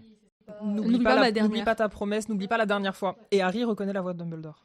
Non, Non, il la non, reconnaît, il la il s'en rend reconnaît pas. compte à la fin du Il s'en bouquin. rend compte à la fin, il dit ah Non, oui, c'était il bien connaît votre pas. voix. Il est là en mode c'est une voix limite d'outre-tombe, enfin extrêmement grave et tout, pas menaçante mais qui en impose et je crois c'est vraiment n'oublie pas ma dernière. Oui. Pour dire n'oublie pas ma dernière lettre, ce que je t'ai demandé de faire il y a 14 ans quand j'ai déposé Harry sur le pas de la porte et du coup et c'est là où Pétunia elle dit il reste là. Il peut pas partir. Et t'as genre Vernon qui est là en mode quoi, enfin d'où, à quel moment, et mais son ton il est juste il partira pas, point, il va rester là. Et bon bah, après quand t'as lu tout tu comprends qu'en fait Pétunia il y avait un attachement certain à Harry qu'elle n'a pas montré, mais que il y a quand même ça, enfin le côté c'est quand même le fils de ma sœur, j'ai quand même de l'attachement pour, j'ai fait en sorte de jamais le montrer, mais il y a un petit reste très très loin. Avec Au plein fond, de quand maltraitance, tu- mais voilà, finalement. Oui, oui. Et donc, c'est pour ça que Harry reste, mais bon, ça va tellement vite dans le film que tu vois pas Et tout donc, ça. t'as aucune de ces explications-là. Voilà. Ce qui est dommage, parce qu'encore une fois, je pense que ça prenait 5 minutes au lieu de 2. On aurait eu plus d'informations qui sont importantes. Celles-là, pour le coup, elles sont pas accessoires. Et en même temps, si tu rajoutes ça, quand tu les fais passer pour les méchants depuis 4 tomes, enfin 4 films, en plus, tu les as même pas vus dans le film d'avant. Ça fait plusieurs années qu'ils passent pour les méchants, il n'y a jamais de demi-mesure, d'explication ou bien quoi. sûr. Et là, d'un coup, mettre un truc de non, bah finalement, Pétunia l'accepte. Enfin, c'était pas. Là, on voit juste qu'il est enfermé dans la chambre et qu'il est énervé et eux, ils partent à l'hôpital avec Dudley, mais. Et justement, du coup, à la fin, on a une scène qui est assez drôle. Quand du coup, le train arrive à Londres et les Dursley sont venus chercher Harry. Mais il y a un autre comité d'accueil qui est là. Donc en fait, t'as une partie de l'ordre du Phénix qui est là. Donc t'as Tonks, Arthur, Folleuil Et Kingsley, je et crois. Kingsley qui sont là. Ah super, Harry, machin. Ah attends, on a un petit mot à dire à ton Et oncle Rémus. et ta tante. Il y a Et Rémus qui est Peut-être là pas aussi. Kingsley alors. Excusez-moi, c'est qui Arthur? Le Monsieur père. Weasley. Ok, d'accord. Et en fait, ils vont voir les Dursley. Ils lui disent bon, voilà, bonjour, nous sommes là. Si vous maltraitez encore Harry cet été là, vraiment, vous allez entendre parler de nous. Et Vernon qui dit ah, vous pensez vraiment que je suis le genre d'homme à me laisser impressionner. Et t'as Maugré qui relève son chapeau, qui monte son œil. T'as Vernon qui recule et qui est à deux doigts de s'évanouir. Et t'as Maugré qui fait oui, je pense que vous êtes de ceux-là, oui. Et donc là, t'as peut-être l'assurance que Harry va passer un été plutôt tranquille. Ouais. Après, tu sens qu'Harry, il est quand même blasé, quoi. Il a perdu son parrain. Enfin, c'était dur, Il quoi. a juste envie qu'on lui foute la paix cet été. Et puis, il y a eu je pense, plein de. Je trouve que dans ce tome-là, il y a quand même beaucoup d'actes manqués. Tu vois, Harry, il ouvre jamais le cadeau de Sirius. Oui. Ah oui. Sirius lui offre. D'ailleurs, qui ensuite va réapparaître. Mais donc, Sirius lui offre un cadeau à Noël en lui disant l'ouvre pas devant Molly parce que elle va pas apprécier. Et Harry le retrouve à la toute fin quand il fait sa valise. Et il voit le truc et tout, il dit, oh, tu sais quoi, il l'ouvre, et en fait, c'est un miroir à double. Enfin, c'est un double miroir à double face. Je sais plus comment il s'appelle ça. Je sais plus. J'ai un doute là maintenant sur le nom, parce qu'en plus, en l'ayant lu en espagnol dernièrement. Mais en gros, ils ont 2 miroirs. Sirius en a un, Harry a l'autre. Et quand il prononce le nom de l'autre personne, ça se répond. Et donc, en fait, il aurait pu utiliser ce miroir pour contacter Sirius. Ah. Et il serait encore en vie. Mais bon, il y a aussi le côté de créature, donc l'elfe de Maison des Blagues qui a menti à Harry, mais ça c'était obligé en plus. Et puis tu vois, Harry, Oui. il le sait En qu'il y a fait, des trucs comme créature ça. est du côté de Voldemort. Donc en fait, il a trahi. Bah, il est pas vraiment du côté de Il est Dumbledore. fidèle à il est la fidèle famille, de Sauf ce- Dumbledore, il dit oui, je pense qu'il a eu plus d'1 mètre cette année. Mais non, mais parce qu'il est allé chez les Malfoy. Oui, c'est Chez vrai. Bellatrice, sur Parce qu'à un moment, Il est allé voir parce que pour lui, c'est la famille Black qui sert, et donc il est allé voir Bellatrice. Sirius Bellatrix lui dit et- dehors. Narcissa. Et du coup, créature c'est quitte sa la maison et sœur va ou voir. c'est sa sœur, c'est C'est ça? sa cousine. C'est les Cousine, cousines, ouais. de. La fille de sa Sirius. sœur, quoi. Ou de son frère, quoi. Ok. Et donc il y a tout ça, oui, effectivement. Enfin, il y a plein de choses comme ça. Il y a plein de petits actes manqués où des fois tu te dis, par rapport à la logique, et même autant que Harry ne pense pas à certains trucs. Par exemple, que Harry ne pense pas à aller voir Rogue parce qu'il fait partie de l'Ordre du Phénix. Ok, mais tu vois, Hermione, elle sait que Harry veut contacter Sirius, et à aucun moment elle lui dit, bah peut-être qu'on va contacter la dernière personne de l'Ordre qu'il y a, à savoir Rogue. Enfin, elle lui en parle pas. Il y a plein de petites choses comme ça où tu dis, bon, fallait que l'histoire avance et tout, mais là c'est au service de la narration, et dans les faits, dans la logique qu'on a voulu monter depuis plusieurs tomes sur les personnages en eux-mêmes, pas... Et dans le livre, en fait, tu sais que McGonagall, elle est à l'hôpital et que donc elle peut pas être là. Alors que dans le film, tu sais pas où elle est. Donc si tu dis, bah, Ouais, il oui, faut pourquoi avoir il va- McGonagall, en fait. Ouais, en Tu, plus, tu il y a le ça, fais ouais. déjà quand il rêve de l'attaque de Arthur. Pourquoi là, il va pas la voir? On sait pas parce que bah, elle est pas censée être là, mais on ne sait Bah pas. parce qu'il n'y a pas eu la scène, donc du coup on ne sait pas. On peut imaginer que c'est parce que, tu vois, quand il y a l'attaque d'Arthur, il va voir, je crois que Dumbledore est encore patron, alors que quand il y a la scène avec Sirius, bah, comme c'est Ombrage qui a pris le pouvoir, tu peux dire ils sont un peu pas sans repère, mais sans aide. Il y a ce côté, Oui, sans on peut soutien. pas compter Ouais, sur, ouais, voilà, ouais, sur les ouais. institutions, on n'a pas de soutien, etc. Les Ouais, adultes, après, ouais. McGonagall, en fait, tu vois, j'allais dire, vous me dites, elle est où? On sait pas où elle est, bah si, elle est en bas des escaliers. Parce que, tu sais, c'était marrant cette scène où elle dispute avec Ombrage et chacune Ah oui, monte à une la marche, et marche. comme Ombrage est toute petite, je me dis, en fait, là, je me rappelais pas du truc, je me dis, ça va finir. McGonagall va gagner parce que quand elle va arriver sur la dernière marche, elle sera plus haute. Tu vois, quand il y aura plus de marche à grandir, Ombrage elle sera en mode elle fait quand même 2 têtes de plus que moi. Et en fait, quand tu lui dis loyalty, enfin disloyalty, et que Minerve elle redescend, et donc là, alors oui, c'est la mise en scène pour les noobs. Regardez, le rapport de force est montré à Ouais, travers la ouais. tête des Oui, personnages. c'est pas nuancé, mais cette scène avait un plus pour le coup. Je me suis dit, cette scène-là rajoutée est pas si mal que ça par rapport aux questions que tu te posais sur mais qu'est-ce que font les professeurs par Parce qu'on rapport les aux voit se tortures. prendre la tête une ou deux fois dans le livre. Ouais. Oh la scène où Harry, ils ont des trucs d'orientation, enfin des réunions d'orientation, parce qu'il y a les buses, donc il faut savoir quelle buse ils veulent avoir, et selon la carrière, il faut passer certaines buses, machin, truc bidule, enfin avoir de bonnes notes. Et donc il est convoqué par McGonagall, il y va, et il y a Ombrage qui est là ce jour-là dans le bureau. Et donc Harry, évidemment Harry n'a rien préparé parce que c'est Harry, il dit bah j'avais songé peut-être, Aurore, pourquoi pas. Donc McGonagall lui dit ok bah si tu veux, si vous voulez, il y a ceci, il y a cela, faut que vous ayez. Et Il puis va falloir Ombrage, travailler en potion. ouais, il va je- falloir bosser en potion et un peu aussi en métamorphose parce que bon c'est un peu limite quand même, mais voilà c'est possible pour moi. Et Ombrage à un moment qui dit j'ai l'impression que, enfin, pourquoi est-ce que vous continuez de l'envoyer sur cette voie alors qu'en soi, enfin, en plus, il est très mauvais en défense contre les forces du mal. Donc, t'as Minerva qui répond en mode, j'ai oublié de préciser que vous avez de très bonnes notes quand vous avez un professeur compétent en la matière. Donc, évidemment, Ombrage, elle est vénère et elle note plein de trucs. Et puis après, elle lui dit, mais Potter ne sera jamais pris au ministère, enfin, ne sera jamais pris en tant qu'Aurore actuellement. Et évidemment, ça part en dispute où il y a un moment, McGonagall, elle dit à Harry, partez, et elle s'engueule, mais comme des poissons pourris. Harry, il les entend à l'autre bout du couloir. Enfin, vraiment, McGonagall est là, et si ça doit être la dernière chose que je ferai de ma vie, je ferai en sorte que vous soyez Aurore. Enfin, t'as un vrai rapport de force qui a effectivement pas dans le film. Oui, puis elle on sent insinue encore. quand même que pour l'instant, enfin, en fait, dès que ça changera de ministre, et en gros, il pourrait devenir Aurore, qu'en fait, c'est le ministre incapable actuellement qui l'en. Mais donc voilà, ça. Alors, juste que je comprenne par rapport à l'idée que, ok, donc les détraqueurs, c'était Ombrage qui les a envoyés, machin, parce qu'elle veut pas que Harry dise que Voldemort revient. Mais du coup, elle, tu m'avais dit, parce que j'avais posé la question à Audrey hors micro, et tu m'avais dit, elle est pas mange-mort, mais elle est sympathisante. Mais du coup, au moment où se passent les événements du livre et du film, elle sait que Voldemort est vraiment revenu et elle veut le couvrir, elle veut pas qu'Harry donne l'alerte, ou elle pense que c'est mytho, elle est juste en train d'essayer de les faire de la lèche au ministre qui a peur que Voldemort revienne, et tu vois. Je pense qu'elle est dans le déni, elle, pour le coup. Ouais, je parce pense que. Moi, je suis pas sûre. Moi, je pense qu'elle est vraiment opportuniste. Je sais pas, il y a quand même une. Alors, surtout dans le film, on voit quand même sa passion pour Fudge. Enfin, t'as l'impression qu'elle est vraiment amoureuse de lui. Donc, il y a une espèce Ah oui, de. avec le portrait sur le Oui, il y a une bureau. espèce de loyauté, de fidélité totale. Moi, je vois une sorte de déni total. Tu sais, un peu comme Fudge, en fait. Même si Fudge, à un moment, il peut peut-être dans le déni, mais le côté on va se protéger. Non, non, non, il est parvenu, ça foutrait tout en l'air, etc. Et tout. Hein. Par contre, elle s'adapte très bien quand il arrive. Y a pas de Ouais, c'est pour problème. ça que moi, il y a une histoire d'opportunisme aussi. C'est que c'est Fudge qui va actuellement l'aider. Peut-être que Voldemort est revenu. Peut-être. Je suis pas sûre qu'elle réfléchisse à 100% par elle-même. Tu vois, elle va là où le vent va. Donc le vent actuellement, c'est Fudge. C'est lui qui a le pouvoir, c'est lui qui a machin. Donc, elle estime que Oui, il faut puis être dans la même ligne elle directrice que lui. elle va pas et très elle loin va, dans sa réflexion, en fait. Oui, non, C'est elle ça, va pas- c'est mon pouvoir, il est là, en effet. Bon, et du coup, pardon, je passe du coq à l'âne avant qu'on fasse 4h50 d'enregistrement. Ma deuxième question métaphysique, déjà, tout le monde est OK avec la mort ou est-ce qu'on va aller dans... Ouais. Trigger warning, tout ça. Mais non, du coup, je viens sur les trucs de mort. Donc, la scène finale, là où il y a le voile et où Sirius va mourir. D'ailleurs, normalement, il se prend pas un Avada Kedavra, mais OK. Non, on ne sait pas. Non, Il n'y a pas de sort qui est prononcé. Oui, mais sauf que dans le 7, quand Molly lance un sort à Bellatrix, Harry a la réflexion de il savait exactement ce qui allait se passer parce que c'est comme ça que Sirius est mort. Bon, donc Sirius passe derrière le voile. Mais avant ça, on va déjà dans cette salle, plutôt dans le film, avec les 6 de l'Ordre du Phénix.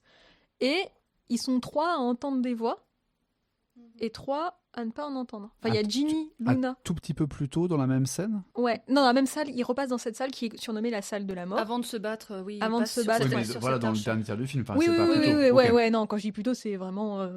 Oui, parce qu'il y a du coup, il y a, je crois que c'est Harry qui dit, vous entendez les voix, les autres disent ah non, on n'entend pas les Il y voix. a Luna, Hermione et tout qui entendent Il y a pas. Luna et Ginny et Harry qui entendent les voix. Et je crois Neville dans le film aussi. Dans le livre, non. Oui, dans le livre, Ginny entend les voix. Et Ron, Hermione, et peut-être pas Neville du coup, n'entendent pas les voix. Oui, il me semble que c'est 3 et 3. Ouais, c'est Donc ça. Neville, il l'entend pas. Du coup, il y en a 3 qui entendent les voix, 3 qui les entendent pas. Et moi, ma question, c'est pourquoi il y en a qui les entendent et d'autres non. Bah Luna, on peut imaginer que c'est parce qu'elle voit des trucs de la mort. Enfin, c'est comme les sombrales, là, Bah les oui, mais du coup, machin. si Ginny les entend... C'est plus Ginny qui posait problème parce qu'en fait, Harry et Luna, ils ont Attends, assisté à la on peut vérifier mort. dans le bouquin au cas où qui les entend. Ils Parce ont que j'ai un assisté à autre la mort, donc c'est comme les sombrales en effet. Ils ont été témoins de la mort de quelqu'un, donc ça marche. Ginny, est-ce que c'est parce qu'elle a été possédée par Ouais, Voldemort par Voldemort, je me dis, Et tu est-ce vois, qu'elle par le a, basilic. elle a assisté Non, mais elle a pas assisté à une mort. Bah non, parce qu'il n'y a pas eu de mort. Elle a été possédée par Voldemort. Ouais, dans le 2, le journal dans lequel elle écrit, c'est le journal de Voldemort, et il finit par la posséder. C'est elle qui écrit les... Mais c'est pas dans le film, ça. Si. On voit qu'elle est possédée. En fait, on le voit pas, on te l'explique après quand il libère la chambre des secrets, il tue le basilic, tout ça. Et il y a une scène où, je sais pas, elle a les yeux vitreux, tu vois, machin. Non, on le voit pas. D'accord, c'est C'est vraiment que explicatif. On dit, ah bah c'était le journal de Tom G. du sort, et du coup, ça lui a... Le journal a un peu pris possession d'elle, c'est elle qui écrivait les messages avec le son des coques d'Hagrid Ok. sur le mur et tout. Ah non, ils sont 4. Enfin, ils sont 4. Harry, Luna entendent les voix et Ginny et Neville, eux aussi, fixaient le voile, apparemment fascinés. Ou est-ce que c'est Donc, avec ils une sont expérience Tu vois, proche apparemment fasciné. Est-ce que juste c'est une fascination un peu chelou pour Bah, la je sais pas, mort ou parce est-ce qu'ils qu'ils les sont- entendent, tu vois? Ils sont quand même, ils sont obligés d'être saisis par Ron et Hermione pour être bougés du voile. Et Harry, il a vraiment du mal à en sortir. Pareil, Luna. Hein. Et donc, est-ce qu'effectivement, c'est d'avoir eu une expérience de possession ou de mort enfin, d'avoir vu la mort qui leur permettent d'être à ce point fascinés? Je sais pas, moi quand je l'avais lu, ma théorie c'était qu'en fait ils entendaient, Luna et Harry entendaient en fait leurs parents, enfin ceux qu'ils avaient perdus. Parce qu'en même dans le film c'est plus ou moins suggéré, genre vous entendez pas, t'as l'impression, c'est peut-être pas les morts, mais en tout cas les souvenirs des morts qui leur parlaient. Alors moi, j'avais pas du tout compris que c'était genre une salle de la mort ou quoi. Je pensais qu'ils entendaient juste les voix des mange-morts qui allaient attaquer, en fait. Non, le voile, c'est vraiment une symbolique de la mort. Et c'est d'ailleurs aussi pour ça que Sirius, en passant le voile, en fait, c'est sûr que... Ouais, qu'il est mort. C'est un passage complet. Et attends, genre, t'es en train de me dire, c'est une salle où tu peux venir te suicider, genre juste tu traverses sous Bah, l'arche. après, et tu normalement, meurs. tu rentres pas. Ah oui, d'ailleurs, est-ce qu'on peut parler de la facilité qu'il y a à rentrer dans le départ, enfin dans le ministère de la magie? Parce qu'alors moi, si je peux me permettre, une fois j'ai failli rentrer dans le ministère de la justice, enfin de la défense plutôt, au Portugal. Autant vous dire que j'ai vite assez vu que je pouvais pas rentrer. Non, j'ai failli faire la même à Matignon. Je sais pas, je marchais, j'étais en train de flâner, puis d'un seul coup, j'ai un policier qui me dit, mais vous allez où ça? Ah bah je sais pas. Bah enfin, bah pas là. Je regarde, je fais non, parce que c'est Matignon ici. Ah, bah pardon. Et là, tranquille, on rentre comme as dans le ministère de la magie, passer 18h, il n'y a plus de problème, quoi. Il n'y a pas de C'est ça, surveillance. les gardiens, ils font pas les 3-8. Ah non, ça c'est clair. Hein. Et le département... Et puis des mange-morts aussi, enfin je veux dire, dont certains qui sont quand De même... toute façon tout est très très simple sur la fin. Et hop, comme Oui, tu dis, oui, on oui. quitte Poudlard, tiens on arrive au ministère. Youp. Enfin bref, donc pourquoi est-ce qu'ils entendent les voix derrière Parce ce qu'il restait voile? une Est-ce que- demi-heure. Pardon. il Non restait mais une est-ce demi-heure de qu'après film. ils ont aussi, parce qu'ils ont vu la mort, ou parce que leur vie est peut-être plus compliquée que d'autres, ou a été plus compliquée, ils sont quand même, dans un certain sens, pardon, attirés par la mort, ce qui explique que, qu'ils ont des questionnements sur la mort qui seraient peut-être plus à tendance suicidaire, en fait, même... Ouais, là, j'ai peut-être un peu trop loin. Non, Mais, je pense que c'est... Enfin, pas forcément suicidaire, mais effectivement torturé et donc comme tu dis, de toute manière, là, Harry il prend cher depuis le début des tomes, quasiment machin. Luna, elle a perdu. Elle explique que même elle fait un truc pour oublier. Tu sais que. Bah, sa mère, en fait, Elle elle a vient, perdu. ouais, c'est ça qu'en fait, elle vient. Elle a eu beaucoup. Tu sais, elle le dit. Alors, elle le dit sur un ton complètement dépassionné au début du film. Enfin, pas au début, mais après, quand on la voit nourrir les sombras dans la forêt et qui sympathise, elle dit au départ, j'étais très triste, mais. Enfin, tu vois, comme elle le dit sur un air très détaché, il y a ce côté burtonien, genre, je suis un personnage un peu gothique. Oui, c'est vrai qu'elle a un côté voilà. burtonien. Mais tu peux dire, ouais, c'est ça en fait, c'est qu'ils ont une connexion, Ouais, peut-être plutôt une connexion, effectivement. enfin un deuil intérieur qui fait qu'ils sont soit réceptifs à l'idée d'une vie après la mort, ou soit qu'eux-mêmes, il y a une part d'eux qui est morte et qui a envie de mourir et d'emporter le reste de leur être, ou tu vois, machin, dans le processus de deuil, ou un truc comme ça, quoi, peut-être. Mais parce que, comme dans la vraie vie, enfin, dans la vraie vie du monde des sorciers, il y a les systèmes de fantômes. Toi, t'as un fantôme, soit t'en as pas. Du coup, si tu meurs, et donc ça pourrait pas être les voix de leurs parents qu'ils entendent. Non. Et en Logiquement, même temps, tu vois. Ron et Hermione sont vachement gênés de cette zone-là. Tu les sens très mal à l'aise. Et c'est les deux seuls qui n'ont pas eu vraiment d'expérience avec la mort. Donc est-ce que du coup, il y a aussi de ce côté de les 4 autres ont déjà appris le deuil, assimilé des deuils. Donc ils sont plus, entre guillemets, à l'aise avec le système, enfin avec la mort. Et effectivement, ils entendent et là, ils se questionnent parce qu'en plus, ils ont 15 ans. Donc voilà. Alors que Ron et Hermione, eux, ils connaissent pas la mort, ils en ont peur. Et donc, eux, ils n'arrivent pas à entendre, ce qui explique aussi qu'ils soient complètement paniqués de les voir autant fascinés par le voile. Enfin, il y a plein de... Oui, de mais- rapport avec la mort. Mais c'est pas que les fantômes ou pas les fantômes, parce que dans le 4, t'as quand même Harry, c'est autre chose, mais qui fait une remontée des sorts face à Voldemort et qui revoit ses parents. Et Oui, qui- c'est Tu sais, il y a vrai. plein de choses, c'est pour ça. Et où est-ce que c'est l'interprétation des personnes je sais pas trop. Mais moi, j'avais bien aimé le département des mystères dans le bouquin. Ah bah Dans le ouais, et puis film, on voit en plein effet, de t'es salles très dans le frustré, département mais- des mystères. Mais tu vois, t'as Luna qui donne peut-être une explication un petit peu après quand elle cherche ses affaires et qui rediscute. Il lui dit parce qu'en fait, nous c'est que là en fait qu'on apprend que c'est sa mère qui est morte. Donc c'est vraiment page 1024. Ah, ok. Parfois je suis très triste en y pensant, mais j'ai toujours papa. Et d'ailleurs, je reverrai ma mère un jour, n'est-ce pas Tu crois demanda Harry incertain. Elle hocha la tête d'un air incrédule. Allons donc, tu les as entendus derrière le voile, non Tu veux Bon, dire donc voilà Oui, mon interprétation. dans cette c'est pièce juste avec ça. l'arcade, ils se cachaient pour qu'on ne les voit pas, c'est tout. Tu les as entendus aussi bien que moi. Oui, donc il y a un paradis des sorciers. Quand t'es pas fantôme, tu vas au paradis ou en enfer des Après, est-ce sorciers. que et c'est puis, aussi la manière qu'elle a, elle, d'interpréter parce que c'est son... Ouais. Non, c'est Ah clair. d'ailleurs, oui. Son père s'appelle Xenophilus. Oui. Elle a de la chance de s'appeler que Luna, elle. Ouais, c'est ça. La maltraitance commence là, dans la manière de nommer ton enfant, quoi. Ah bah ça, on pourra en parler, je pense, avec le... Oui. Moi, je pense qu'on pourra en parler avec l'épilogue du 7e tome. Voilà, hein, on pourra en parler. Des heures. Là, eux aussi, ils auront besoin de thérapie, je pense, mais... Oui, parce que si on parlait du papa, il y a quand même un truc qui manque et essentiel, qui est le chicaneur. Mais oui. Alors, toute une partie dont on ne parle pas, puisque dans le film, on comprend qu'Harry est maltraité par la presse. Ah oui, le Voilà. chicaneur complotiste C'est du oui, père de Luna. incroyable, voilà. Alors, complotiste... Ouais, si, Un il y a petit parti- peu, quand mais même. surtout des fake news. N'oublions pas que Sirius est un chanteur de variété selon le chicaneur, et ça me met toujours en joie. Waouh. Ça fait plus penser à ces articles de presse, c'est genre OVNI Magazine où on en parlait, là, les trucs vraiment bidons. Genre Mystère avec Jacques Pradel. les sorcières existent, enfin, pardon, oui, elles existent, les sorcières et les ovnis se sont rencontrés, enfin voilà, ce genre d'article. Les magazines qui font passer le nouveau détective pour le Figaro. Waouh. Donc on a le chicaneur, et le chicaneur, bah du coup, c'est le papa de Luna Lovegood qui le gère, et eux, ils croient Harry. Et du coup, ils disent, bah Harry, si tu veux, on va publier ta vérité. Donc faut imaginer que Harry est publié avec... Il croit aussi au reflag cornu. Voilà, est publié avec Sirius est un chanteur de variété, etc. et tout. Mais c'est là qu'il peut témoigner pour la première fois de... De ce qui s'est passé. C'est Et du coup, Et- ça apparaît dans la presse et Ombrage est folle furieuse parce que du coup après il y a un décret comme quoi les élèves n'ont pas le droit de parler à la presse. Ils ont pas le droit, non, ils ont pas le droit de lire ils le ont même pas le droit chicaneur. de lire le chicaneur. Ce qui enfin, marche à fond, puisque du coup, tout le monde se procure le chicaneur. Ça, c'est réaliste. Ça, Et c'est avec bien vu, Luna qui fait Rollins. un truc du style on va être obligé de retirer plus et tout, papa se rend pas compte des chiffres que ça fait, ça intéresse plus les gens que les découvertes sur le ronflac cornu. Et Ah oui, même, Ouais, Luna, ouais. même Luna est étonnée, elle fait, ah, tu y crois ça et tout. Donc c'est la partie drôle et on en va plus avoir sur la suffisamment presse qui est d'argent pour rigolo. partir en Suède chercher le ronflac cornu cet été. J'étais là, il faut arrêter avec cet animal qui n'existe pas, madame. Peut-être qu'il existe. C'est le Dahu suédois. Ouais, c'est un peu ça. C'est un...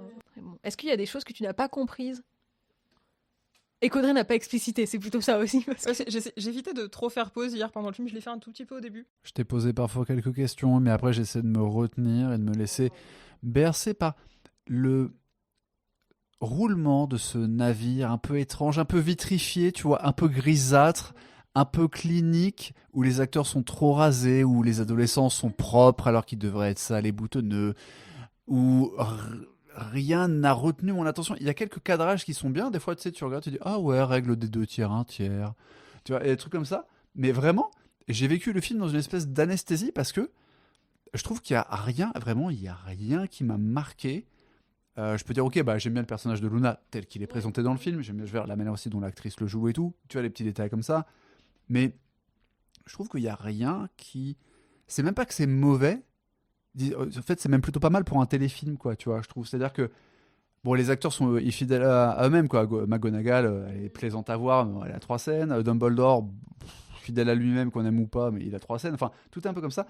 À la rigueur, je me rappelle la première fois que je l'ai vu, tu vois, ça m'avait plus marqué parce que je déteste le personnage de Dolores Sombrage et que c'est ce genre de personnage à qui tu as envie de mettre des tartes dès que tu le vois à l'écran. En fait. Oui, c'est ce que j'allais dire, c'est comme le personnage marquant pour moi, un peu fil conducteur sur une partie du film. Et du coup, en fait, ça crée un truc qui fait que même le visionnage n'était pas très agréable parce que d'un côté, si le personnage t'énerve, c'est que t'es rentré dedans, c'est que tu crois qu'il existe et que son comportement réel, entre guillemets, t'existe. Mais du coup, ça rend l'expérience un peu déplaisante. Et le problème, c'est qu'après, à la revoyure, n'ayant plus même la découverte de ce personnage très agaçant, bah, tu dis, effectivement, il y a beaucoup de choses qui vont pas dans la manière dont se passent les choses.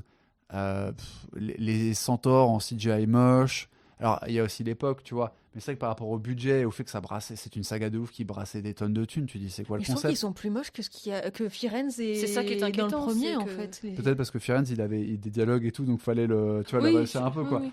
Mais ouais, c'est ça. Il y a un grain un peu numérique qui est pas moche. Ça m'a moins choqué que par exemple quand j'ai vu, pourtant j'aime beaucoup Fincher, mais tu vois, l'histoire de Benjamin Button, je trouve que vraiment c'est un film de Fincher qui a un grain numérique moche, tu vois, de gris numérique. Et là, t'as l'impression qu'ils ont juste voulu désaturer un peu pour peut-être rendre le truc plus sérieux, plus ténébreux, plus mystérieux, mais du coup c'est juste fade.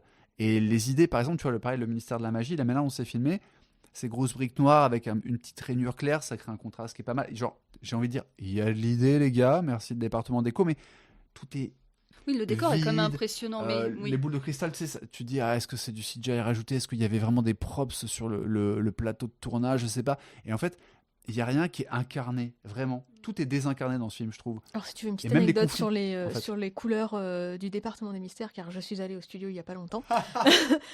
Donc, ça a été peint déjà à la main.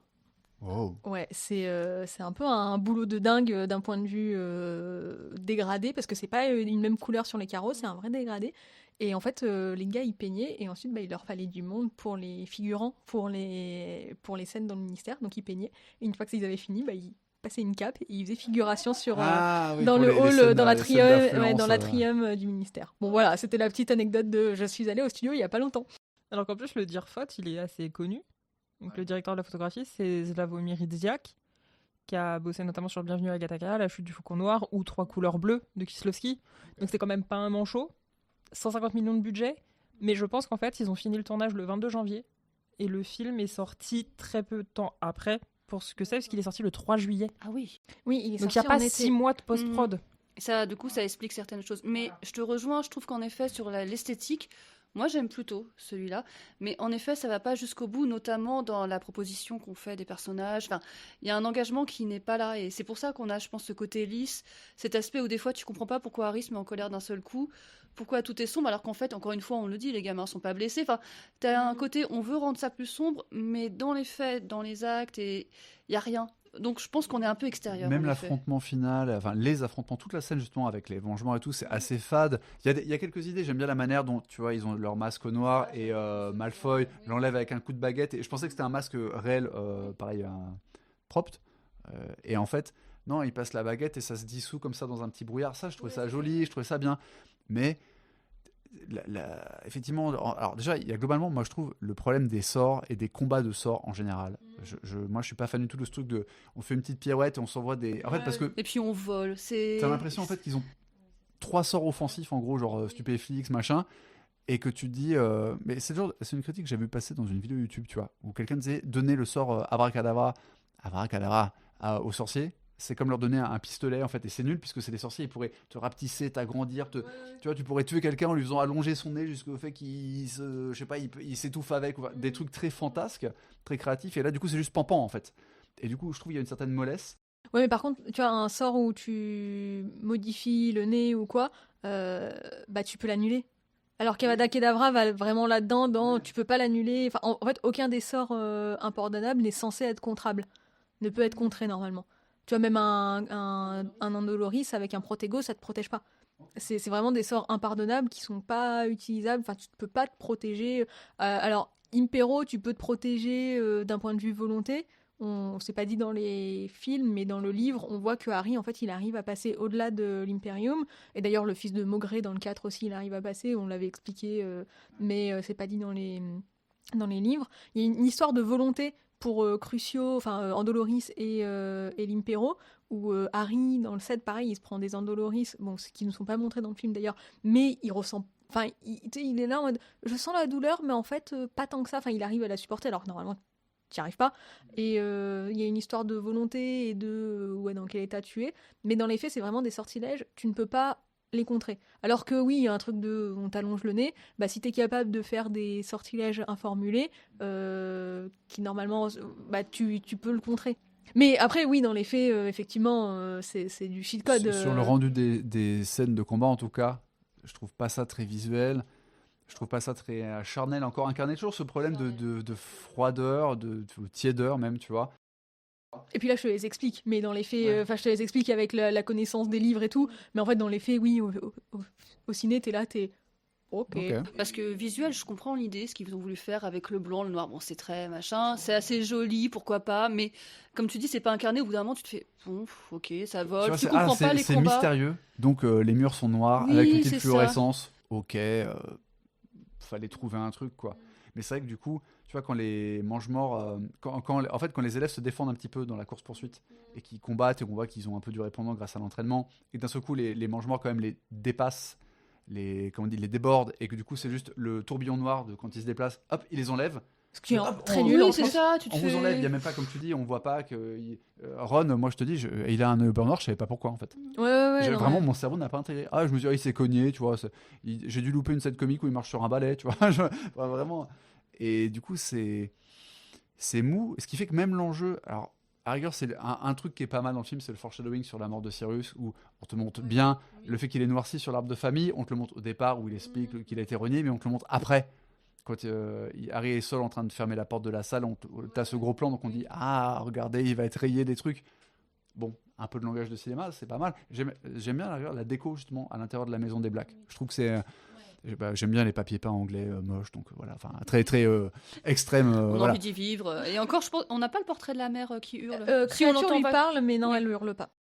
Mais c'est vrai que sinon, ouais, c'est la scène de combat. Moi, je regarde ça. Bon, je savais que Cyrus allait mourir et tout. Et je trouve autant, je trouve que Gary Oldman est absolument charismatique. Il est super beau gosse, élégant. Il joue bien le mec qui est un peu fier de son filleul et tout. Mais Bah, je la trouve pas si émotionnelle que ça, au C'est final. pas le parti la plus émotionnelle. Moi, je pensais vraiment à la rencontre avec Harry. C'est vrai que la fin, bon, peut-être que nous, on s'y attendait, mais là où j'étais en pleurs dans le bouquin, bon, dans le film. D'ailleurs, si c'est silencieux le moment où crie Daniel Radcliffe, c'est parce que le cri était tellement horrible qu'au montage, ils ont. Alors oui. Ah oui. ah oui, alors tu fais Ouais, bien de le le cri souligner. était vachement. Enfin, pas horrible dans le sens oh mon dieu, il crie, ça te défonce les tympans. C'est juste qu'en fait, c'était. Apparemment, les gens le supportaient pas, quoi. Ils étaient. Mais ça nous met vraiment trop les poils, c'est trop. Elle était trop sincère, quoi. Ouais, trop sincère pour Ok. que ça passe. Et bah tu vois, c'est dommage qu'il l'ait coupé parce que c'est vraiment un gimmick de mise en scène qu'en général j'aime pas. T'as ça au début de Tree of Life de Terrence Malick et c'est un truc comme en plus c'était au début, tu vois, ça m'a tout de suite sorti du film. Je me suis dit ah, ce genre de ficelle où on te mute le son pour avoir l'effet piscine, on te met les violons par dessus et soyez triste. Bah laisse-moi écouter l'acteur si je dois être triste de sa prestation justement. Et je me suis demandé si c'est parce qu'il était mauvais. Non, apparemment, il était vraiment pas mauvais. C'est juste qu'il y a sur le tournage, les gens ont vraiment été. Enfin. Pas bien, quoi. Et je pense que ça allait peut-être trop dans l'émotion par rapport aux scènes qu'on avait avant et celles qui allaient derrière. Donc on revient, c'est toujours sur le même problème, du côté fade et pas s'engager jusqu'au bout, alors que même dans le bouquin, il faut accepter qu'ils grandissent et qu'ils subissent des épreuves. Par contre, j'ai bien aimé le combat Voldemort-Dumbledore. Oui, il est pas mal. Je trouvais que ça rendait, par rapport à la scène avec les mange-morts et les élèves, où c'était un peu nul. Enfin, où tout. Non, mais quand t'as lu le bouquin, encore une fois, moi j'adore ce combat, ce cache-cache et cette imagination qu'ils ont en fait tous un peu pour s'en sortir, où tu sens qu'ils sont dépassés, mais qu'en même temps ils ont des ressources et que potentiellement avec de l'entraînement en plus, pourquoi pas. Mais ouais, du coup, le combat Voldemort-Dumbledore fait quand même. remonte un peu le niveau, en tout cas pour moi, parce qu'ensuite de toute façon il y aura le 6, mais ça on en parlera dans un prochain 2h30, 3h de podcast. 3 heures de retrouver le nouveau podcast. Et en fait, c'est d'autant plus triste qu'ils aient lissé le film comme ça, je trouve, parce que, comme les acteurs étaient en pleine croissance par rapport au livre, même si à chaque fois c'est une année, donc tu comprends que oui, il grandit, c'est un âge où il se passe beaucoup de choses en 6 mois. C'est l'époque où tu dis encore j'ai 10 ans et demi, tu te précises, Oui, bah parce que oui, c'est oui. important. Mais en fait, le fait qu'en plus les acteurs là aient grandi, soient de plus en plus adolescents, voire adolescents, bah, c'est dommage qu'on n'ait pas assumé que je sais pas qui, les studios, les producteurs, etc., se soit pas dit, bah en plus ils grandissent, les enjeux sont de plus en plus graves, donc assumons le truc. De toute manière, il y a les scènes un peu money shot, voilà, le balai sur la Tamise, machin, pour faire plaisir. T'as l'impression qu'ils veulent pas encore renoncer à l'argent des familles qui Ouais. viennent avec les enfants de 6-8 ans, 6-10 ans, quoi. C'est ça, surtout qu'à partir du 7, le 7 est ultra violent. Je me souviens plus, le livre était sorti au moment de la sortie du film 5 ou pas?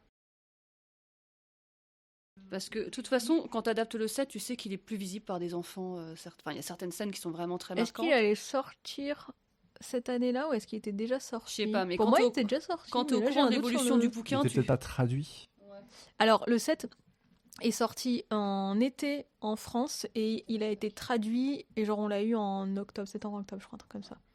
Oh bah tu sais, on était sur... Ah là là, Harry Potter 7, laisse tomber, il fallait... Et Le oublions traducteur pas il encore. était fouetté, quoi. Alors, le Harry Potter 7 en livre est sorti 15 jours après le 5e film. Ah ouais, voilà. Ce Mais- timing. Mais Wow. bon, 21 juillet. bravo. Attends. Mais quand même, tu savais que le livre, de toute façon, évoluait vers quelque chose de beaucoup plus sombre. Donc, à partir du moment où tu savais que le 7 n'était plus adapté aux enfants, tu aurais pu Les quand même films sont pu sortis t'engager quasiment tout de les suite, mêmes dates en France et en Angleterre à partir Ouais, de ouais, là. entre le 7 et le 10 juillet, mais j'ai un doute sur l'année. Le 5, c'est le premier que j'ai acheté en anglais, tellement je voulais pas attendre la sortie en français. Non, puis n'oubliez Et pas, j'ai pas tout compris. on Ouais, arrive c'est bien à... sorti les 2007, grandes ouais, lignes. c'est Ouais, bien c'est à ça, c'est 15 la jours même année, de... ouais. Et puis on a été une période quand même où, enfin, je l'avais déjà dit, mais pour moi, là, j'ai rien d'autre en tête, mais c'est les seuls bouquins où on a ouvert les Fnac à minuit. Hein. Les gens étaient Oui. ouverts à minuit. Enfin, Ah tu oui, vois, oui. les magasins, c'était en mode, bah, de toute façon, c'est Harry Potter, on est obligé, on n'a pas le choix. Enfin, on va ouvrir à minuit. Sinon, on aura 8 km de queue devant notre magasin pour 10 heures. Donc, mais ouais. Par contre, est-ce qu'on peut. Bon, après, on aura peut-être d'autres choses encore à dire, mais là, ça fait 2 films. Les phrases de fin, là, entre le 4 ou à la fin, qu'est-ce qui va nous arriver maintenant? On va continuer et tout. Oh, bah, c'était une drôle d'année encore. On n'a jamais eu une année. Hein. Et là, où à la fin, Harry, il est en mode. Non, mais nous, on a quelque chose que Voldemort n'a pas. Ah oui. Un truc. Des vêtements moches. Un nez, selon les. De l'autobronzant. de l'autobronzant. Mais là, quelque chose qui vaille la peine de se battre. Ah oui, non, c'était... Sérieusement. Bon, c'était moins pire que le 4, mais c'était... Non, Ouais, parce que le non, 4, mais- c'est le pire, tu te dis... Et le blazer d'Harry aussi, on en parle ou cette espèce de blazer là à la fin, il sort d'où? Qu'est-ce que c'est? Est-ce que en fait, je me suis demandé si c'était pas un espèce d'hommage à Sirius parce qu'il a souvent des vestes comme ça un peu de Ah. costard en velours et enfin, il avait tout ça dans le film 5. Donc je me suis dit est-ce que c'est un hommage à Sirius, tu vois, la relève, il a récupéré mais en fait, c'est moche, c'est nul, à quoi avec son espèce de t-shirt là qui va devenir plus sombre de fil en film parce que Tu voilà. veux que je te rappelle la coupe de cheveux des Beatles dans le 4? Enfin, je veux dire, niveau look, en fait, on est à un niveau... Bah non, mais personne ne portait la coupe des Beatles. C'est... Non, mais tu vois, j'ai justement fait la Ouais, remarque bien hier sûr. en disant à Fred que les vêtements étaient moches.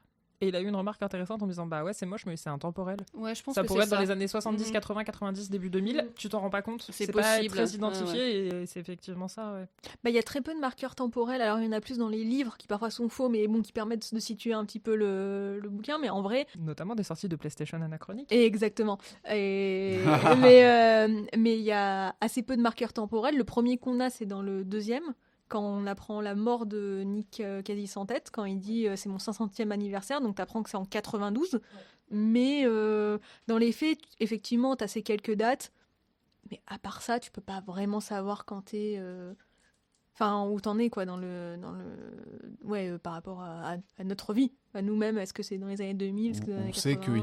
qu'ils ont la Oyster Card pour passer les tourniquets du métro londonien. Voilà, bon. Mais tu vois, ouais, même la voiture de Monsieur Weasley, au final, c'est une Ford Anglia, c'est pas une voiture très récente des années 90, c'est vraiment un peu un vieux truc. Donc, ouais, c'est le côté intemporel qui joue beaucoup là-dessus.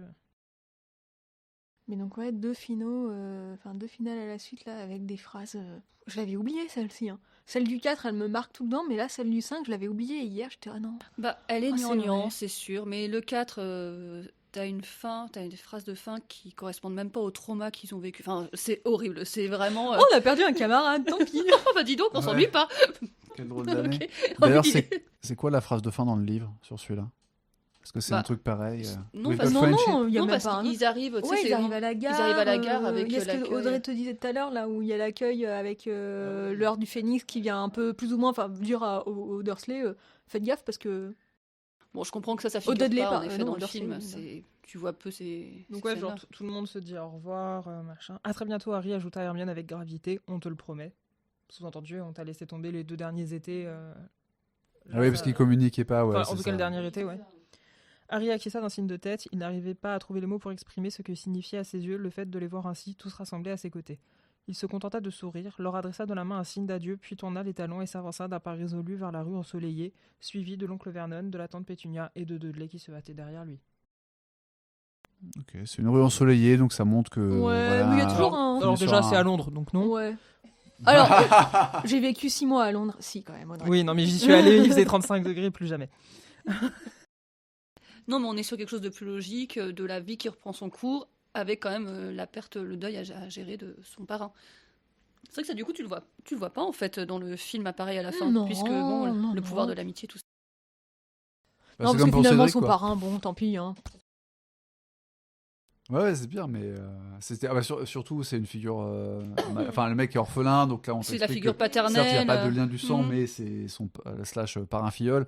Et t'as même le truc où ça, c'était l'idée. J'ai trouvé ça très bonne. Je sais pas si c'est dans le bouquin. Par contre, l'exécution, là encore, je trouvais ça un peu pourrave. Mais dans la scène de combat près du voile, quand tu lui dis bien joué, James, et que tu vois que Harry il est en mode ah, il m'appelait comme papa, genre ah ouais, je suis bien le fils de mon père. J'ai un truc, un vague truc auquel me rapprocher, ne l'ayant jamais connu. C'est d'ailleurs ça qui est intéressant dans le bouquin que tu vois pas dans le film, c'est que Harry découvre à travers les souvenirs de Rogue en fait, parce qu'il y a tout un truc avec les souvenirs de Rogue, que son père était pas si héroïque que ça, que c'était une ordure pas possible, Le et qu'en bullying, fait, vous en aviez beaucoup parlé dans le 2 ou le 3, je oui, crois. oui, c'est ça.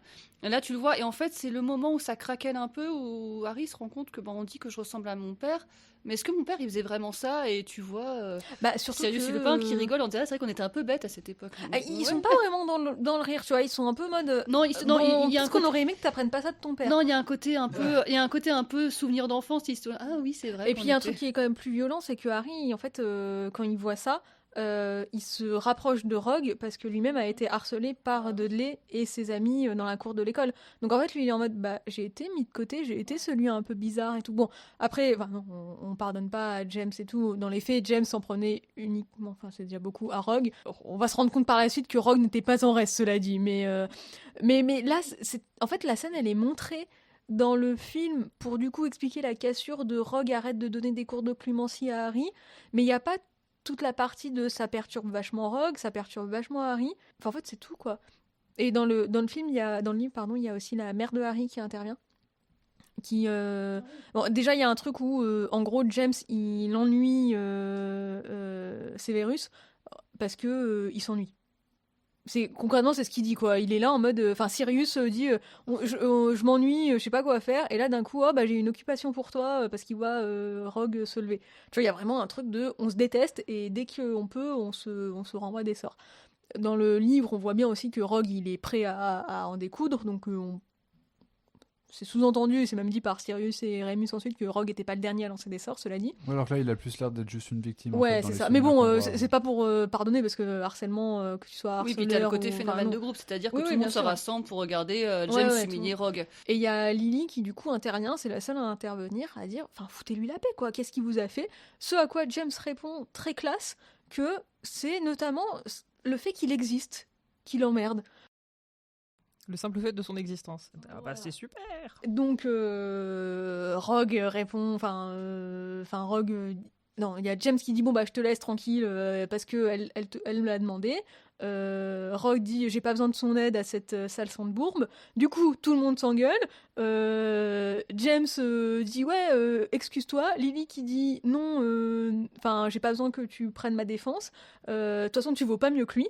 Donc c'est là où on se rend compte en fait que les deux ont quand même sont un peu des ordures à Mais leur il est même niveau. déjà amoureux d'elle à l'époque. Oui, Oui, parce que le truc commence avant et où t'as James qui est sur son brouillon de buse, parce qu'il était en train de passer des buses, fait des chœurs avec LE à l'intérieur. Ah non, non, pardon.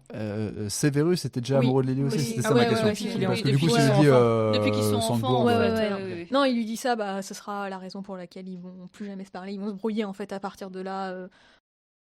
Mais ça, ce sera dans le 7. On expliquera tout. D'accord, mais en les- fait, c'est suite à cette insulte raciste, quoi, disons, racialiste du monde des Ouais, sorciers, ouais, ouais. que Lily va dire, bah, Bah, ce je que t'avais va dire- friendzoné, mais là, je t'ai même plus dans la Bah, friendzone. après, quoi. Friendzone, il s'était jamais, cela dit, déclaré. Et il y a un truc où il va pour s'excuser. Et elle dit oui, je viens parce que Marlène m'a dit que t'allais pas bouger jusque-là, tu menaçais de dormir devant le portrait, donc je suis là, qu'est-ce que t'as à me dire? Et donc il dit bah je suis désolée et tout, j'aurais pas dû dire ça, les mots m'ont échappé. Et en fait Lily elle lui dit mais tu le dis à toutes les personnes qui sont comme moi, qu'est-ce qui est différent entre moi et les autres?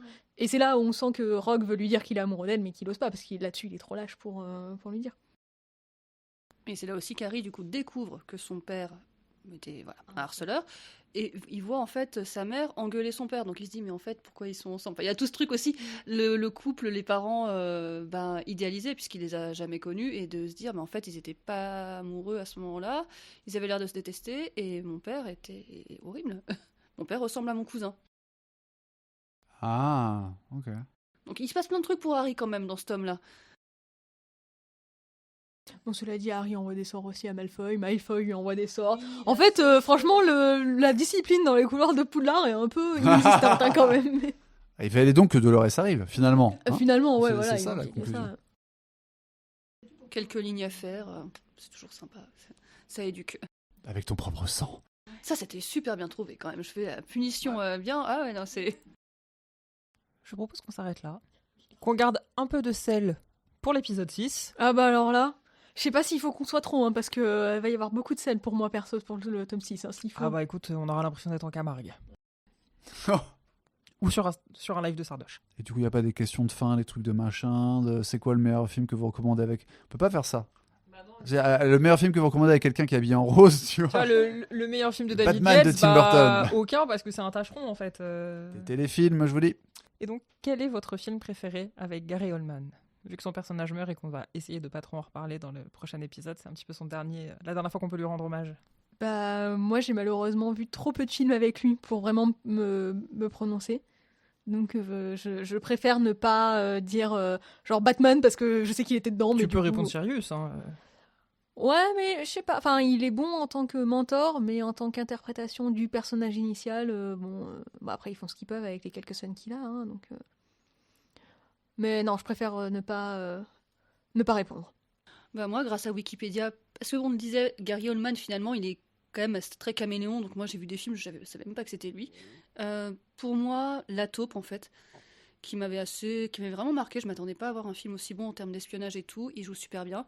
Et en souvenir d'enfance, même si c'est Luc Besson, bah, le méchant qu'il incarne dans le 5e élément, m'avait pas mal marqué, quoi. Et toi, Fred? L'histoire du comte Dracul, évidemment, évidemment, j'adore j'ai ce jamais vu le film. J'ai pas vu le film, mais- J'adore ce film et c'est Gary Oldman qui joue Dracula et comme en plus il est à la fois jaune, vieux, usé, pas usé, vampire, guerrier, armure par armure, beau costume victorien, bref c'est génial, on le voit dans toutes les combinaisons. J'adore. Pourquoi tu n'aimes pas ce film, Mathilde? Je sais pas, il a un truc trop, là, je me suis ennuyée tellement c'est trop, en fait. Je pourrais pas dire, j'essaie de le voir 2 fois, il joue super bien. Mais alors là, j'en avais entre la musique, pourtant quand j'écoute à part, elle est top, mais cette espèce de truc, c'est grand guignolesque, je sais que c'est volontaire, mais moi du coup ça m'a complètement bloqué. En fait, t'es pas rentré dans le film. Pas du tout. Ça Et te, je l'ai fait l'effet revu. ça te fait l'effet d'un repas de famille où t'as trop mangé Ouais, et que t'arrives pas à peut-être, digérer derrière. Parce que moi, c'est un peu ce que j'ai Si, ressenti si, la si. première fois que je l'ai C'est vu, ça. tu vois. Non, C'est trop. Non, mais je pense comme dans certains C'est films. très spécifique, mais ok. Mais si, non, mais en fait c'est tout à fait ça, c'est, je veux dire, comme Damasio dans un autre style en termes d'écriture, c'est on veut en donner beaucoup, et c'est normal, je pense que c'est un hommage aussi. Mais du coup, moi ça m'a sorti parce qu'au bout d'un moment, je fais, j'ai adoré le début, mais enfin non, après, c'est pas possible. Ouais, c'est Mais vrai. je reconnais son incarnation, il est top et tout. Mais... J'aurais jamais pensé à la métaphore du dîner, mais c'est pas faux, puisque en même temps, déjà, le casting est ouf. Keanu Reeves, Anthony Hopkins, c'est quand même aux petits oignons. Les décors. Alors, il y a quelques effets qui ont vieilli, parce que c'était un film qui était juste avant le numérique, basiquement, et en plus, Coppola, il essayait des trucs. Et en plus, t'as un discours un peu méta. Je sais pas si vous avez remarqué, enfin, si vous l'avez pas vu depuis longtemps et tout, mais l'ouverture te montre des scènes de bataille de l'armée de Dracula contre les Turcs en ombre chinoise. Et tu vas retrouver ça dans il y a une espèce d'exposition universelle ou une petite expo comme ça avec des trucs, et t'as une scène comme ça où tu retrouves les marionnettes qu'on on a vues dans l'introduction qui servent de toile de fond au générique. Et en fait, quand tu regardes le générique, tu dis, bah, disons, les effets spéciaux, ils sont un peu nuls parce que je vois bien que c'est pas des soldats, il y a des marionnettes. Et en fait, tu les vois, tu dis, ah, bah, en fait, c'était fait exprès. On me montre des marionnettes et il y a une espèce comme ça de. Je sais pas si c'est un discours méta ou si c'est pince sans rire. Enfin, tu vois, mais il y a un recul dans le film qui est intéressant et qui se combine à côté, voilà, effectivement. Presque grand guignolesque, comme tu dis, Monica Bellucci qui joue une des concubines de Dracula, le bébé. C'est très foisonnant, c'est très baroque en fait. Mais déjà, j'aime beaucoup le roman. Alors, il y a des gens qui trouvent que d'ailleurs, il n'est pas assez fidèle au roman. Mais j'aimais beaucoup le roman, j'aime beaucoup l'univers. Et du coup, le film, moi, je le trouve super. C'est d'ailleurs un de mes films préférés avec Anthony Hopkins, quoi. Si je dois pas dire Le Silence des agneaux, tu vois. Le mec est full cabotinage. Mais c'est trop cool. Et du coup, j'adore ce film. Et voilà. Et toi, Audrey? Alors, moi j'ai 2 podcasts cinéma, c'est vraiment un art que je respecte. Je vais donc répondre Hitman et Bodyguard. Bodyguard avec Kevin Costner. Non, Hitman et Bodyguard, en fait, c'est un film de 2017 où, en gros, Gary Oldman, il joue un dictateur biélorusse du nom de Vladislav Dukovich. C'est pas un très bon film. Mais franchement, c'est très plaisant à regarder. Hein. C'est un petit film d'action où, genre, c'est un garde du corps qui est engagé pour protéger un comment on dit, un tueur à gages. Et voilà. Et il y a rien qui va. Non, mais voilà, on en parlait tout à l'heure. Hitman et Bodyguard ou Mon meilleur ennemi au Québec. Parce que pourquoi J'adore pas. les Québécois. J'adore les Québécois et Et leur donc, c'est tradition. avec Ryan Reynolds, Samuel L. Jackson, Salma Hayek, Elodie Young et Gary Oldman. On sait pas ce qu'ils sont venus faire là. Probablement, ils avaient des impôts à payer. C'est ça. Mais en fait, avec un tel casting, j'ai envie de le voir maintenant. Mais franchement, c'est très cool. Ça dure. J'ai envie de J'allais voir ce dire qui ça se dure passe. pas longtemps, ouais, ça dure 2 heures quand même. Et tu vois, pays de production, États-Unis, Hong Kong, Bulgarie, Pays-Bas, Canada, Royaume-Uni, France. Tout le monde a mis de la thune. On ne sait pas pourquoi, ça n'a aucun sens, mais c'est très cool. Ok, et c'est sur ces mots que va se terminer le podcast. Voilà. Ça aurait pu se terminer sur Dracula, mais non. C'est mieux qu'on a des trucs que Voldemort, il a pas l'amitié et la tendresse Bon, bah, de la c'est un bromance. peu ce que lui dit Harry quand il est dans sa tête, quoi. Moi, je sais, mais oh putain. Ah oui, il y a ça. Pardon. Non, on termine sur Ouais, Hitman. donc Hitman et Bodyguard. Et ben, je vais me le mettre quelque part sur ma liste de films à voir. C'est ainsi que se conclut cet épisode. Merci de nous avoir écoutés. C'était le dernier épisode de 2023, mais ne vous inquiétez pas, on revient en 2024.